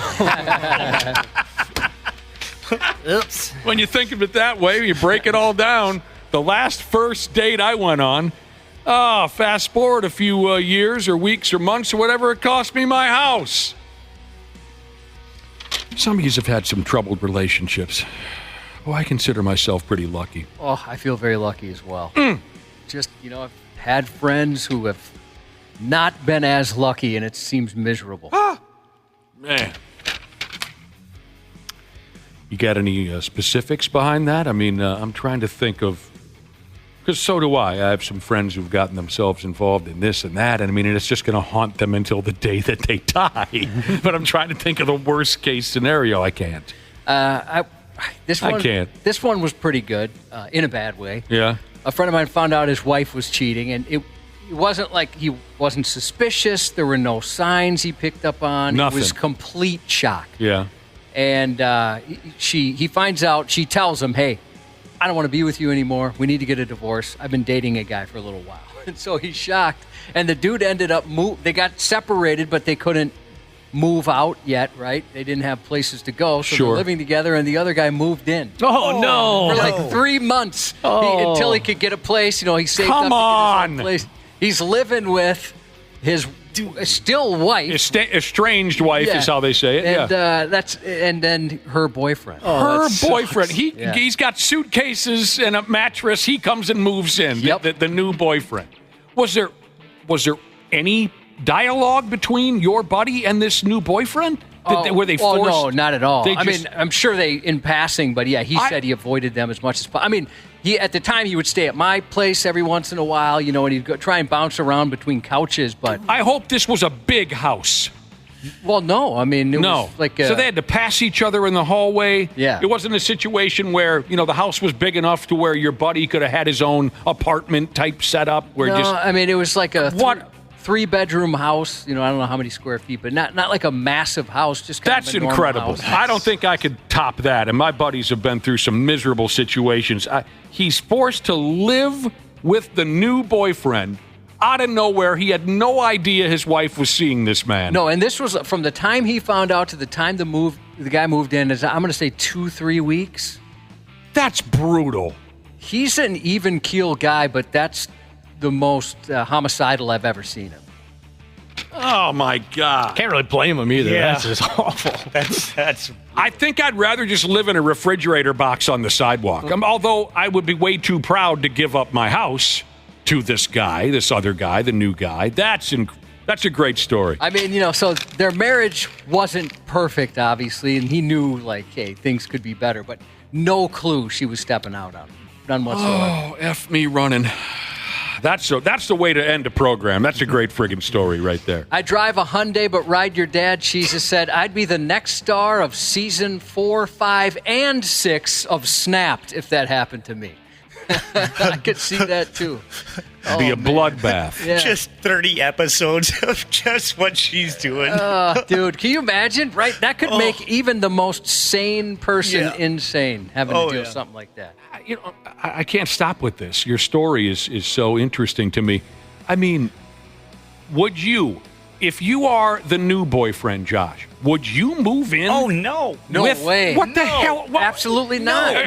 Now, do you define that as balls or just madness? It's a combination of just being oblivious, and I don't know what she was telling him, right? She might have told the boyfriend, oh, he's cool with it, he's going to be moving on. I have no idea. Sure, that's a good point. So, I mean, that's possible, but from what I was told, it was a situation where he had to move somewhere, and she's like, hey, I own half this house, so you can stay with me. Can you imagine saying to your buddies, yeah, I'm moving. Oh, where are you moving? Well, I'm seeing this gal. I'm moving in with her. Oh, yeah? Yeah, moving in with her. And her estranged husband. My friends would probably choke me to death on the spot and say, what are you, a maniac or something? Do you have a death wish? That's how you get killed in the middle of the night. A taxidermy Jesus said, my grandpa slept on the couch while my grandma's boyfriend slept in the bedroom. Oh, man. You got to say that again. His grandpa slept on the couch while his grandma's boyfriend slept in the bedroom. Come on, you guys. Dude, I own the house and I have to sleep on the couch? He gets the bedroom? Your friend, Josh, would you define him as kind of a pushover? Not really a pushover. He's just very even keel. Like, he's kind of stoic. Trouble standing up for himself? I mean, he's not very aggressive. I mean, I can't say he's a pushover. It's like he'll stand up for himself. He's just not very aggressive. Yeah, here's a text from a listener that says, hell yeah, you move in to show your dominance. I'm moving in. I don't care if you're the estranged husband. I'm the man now. Did you say how long that he was in the house with the other dude? It was a few months. Okay. And like I said, he bounced. He couch surfed as much as he could, but no, he lived there for a few months. They're running into each other at the refrigerator, making bologna sandwiches. Yeah. Can you imagine? Can I have one? The dude standing there, he's drinking right out of the milk container. Your milk container. He's got a boner. What, like an early morning boner? Or it could be a midday boner. They happen all the time. You're the estranged husband. You're waiting for your new wife's boyfriend so you can get in the bathroom to take a dump. Yeah. I got to take a deuce. Sorry, I'm washing my privates off because I just violated your wife. That would be maybe it where... smells really bad in there, too. Sorry about that, bud. The dude just rots it out for you. Yeah. This person says, I've been the boyfriend in that situation before. Oh. This listener claims to have moved in with an estranged husband-wife team. Yes. Dude... There's no way. I'd rather sleep in a van down by the river than be in that situation. I would assume I'd wake up dead. Yeah. That'd be my assumption. You gotta be crazy to move in with a lady who's still married and her husband is in that. You gotta be crazy. Or just absolutely hung like a Belgian plow elk. I mean, beyond hung. All of a sudden, your buddy's just like, I get it. Yeah, look at the wiener on that guy. That is a specimen. I can't even be mad.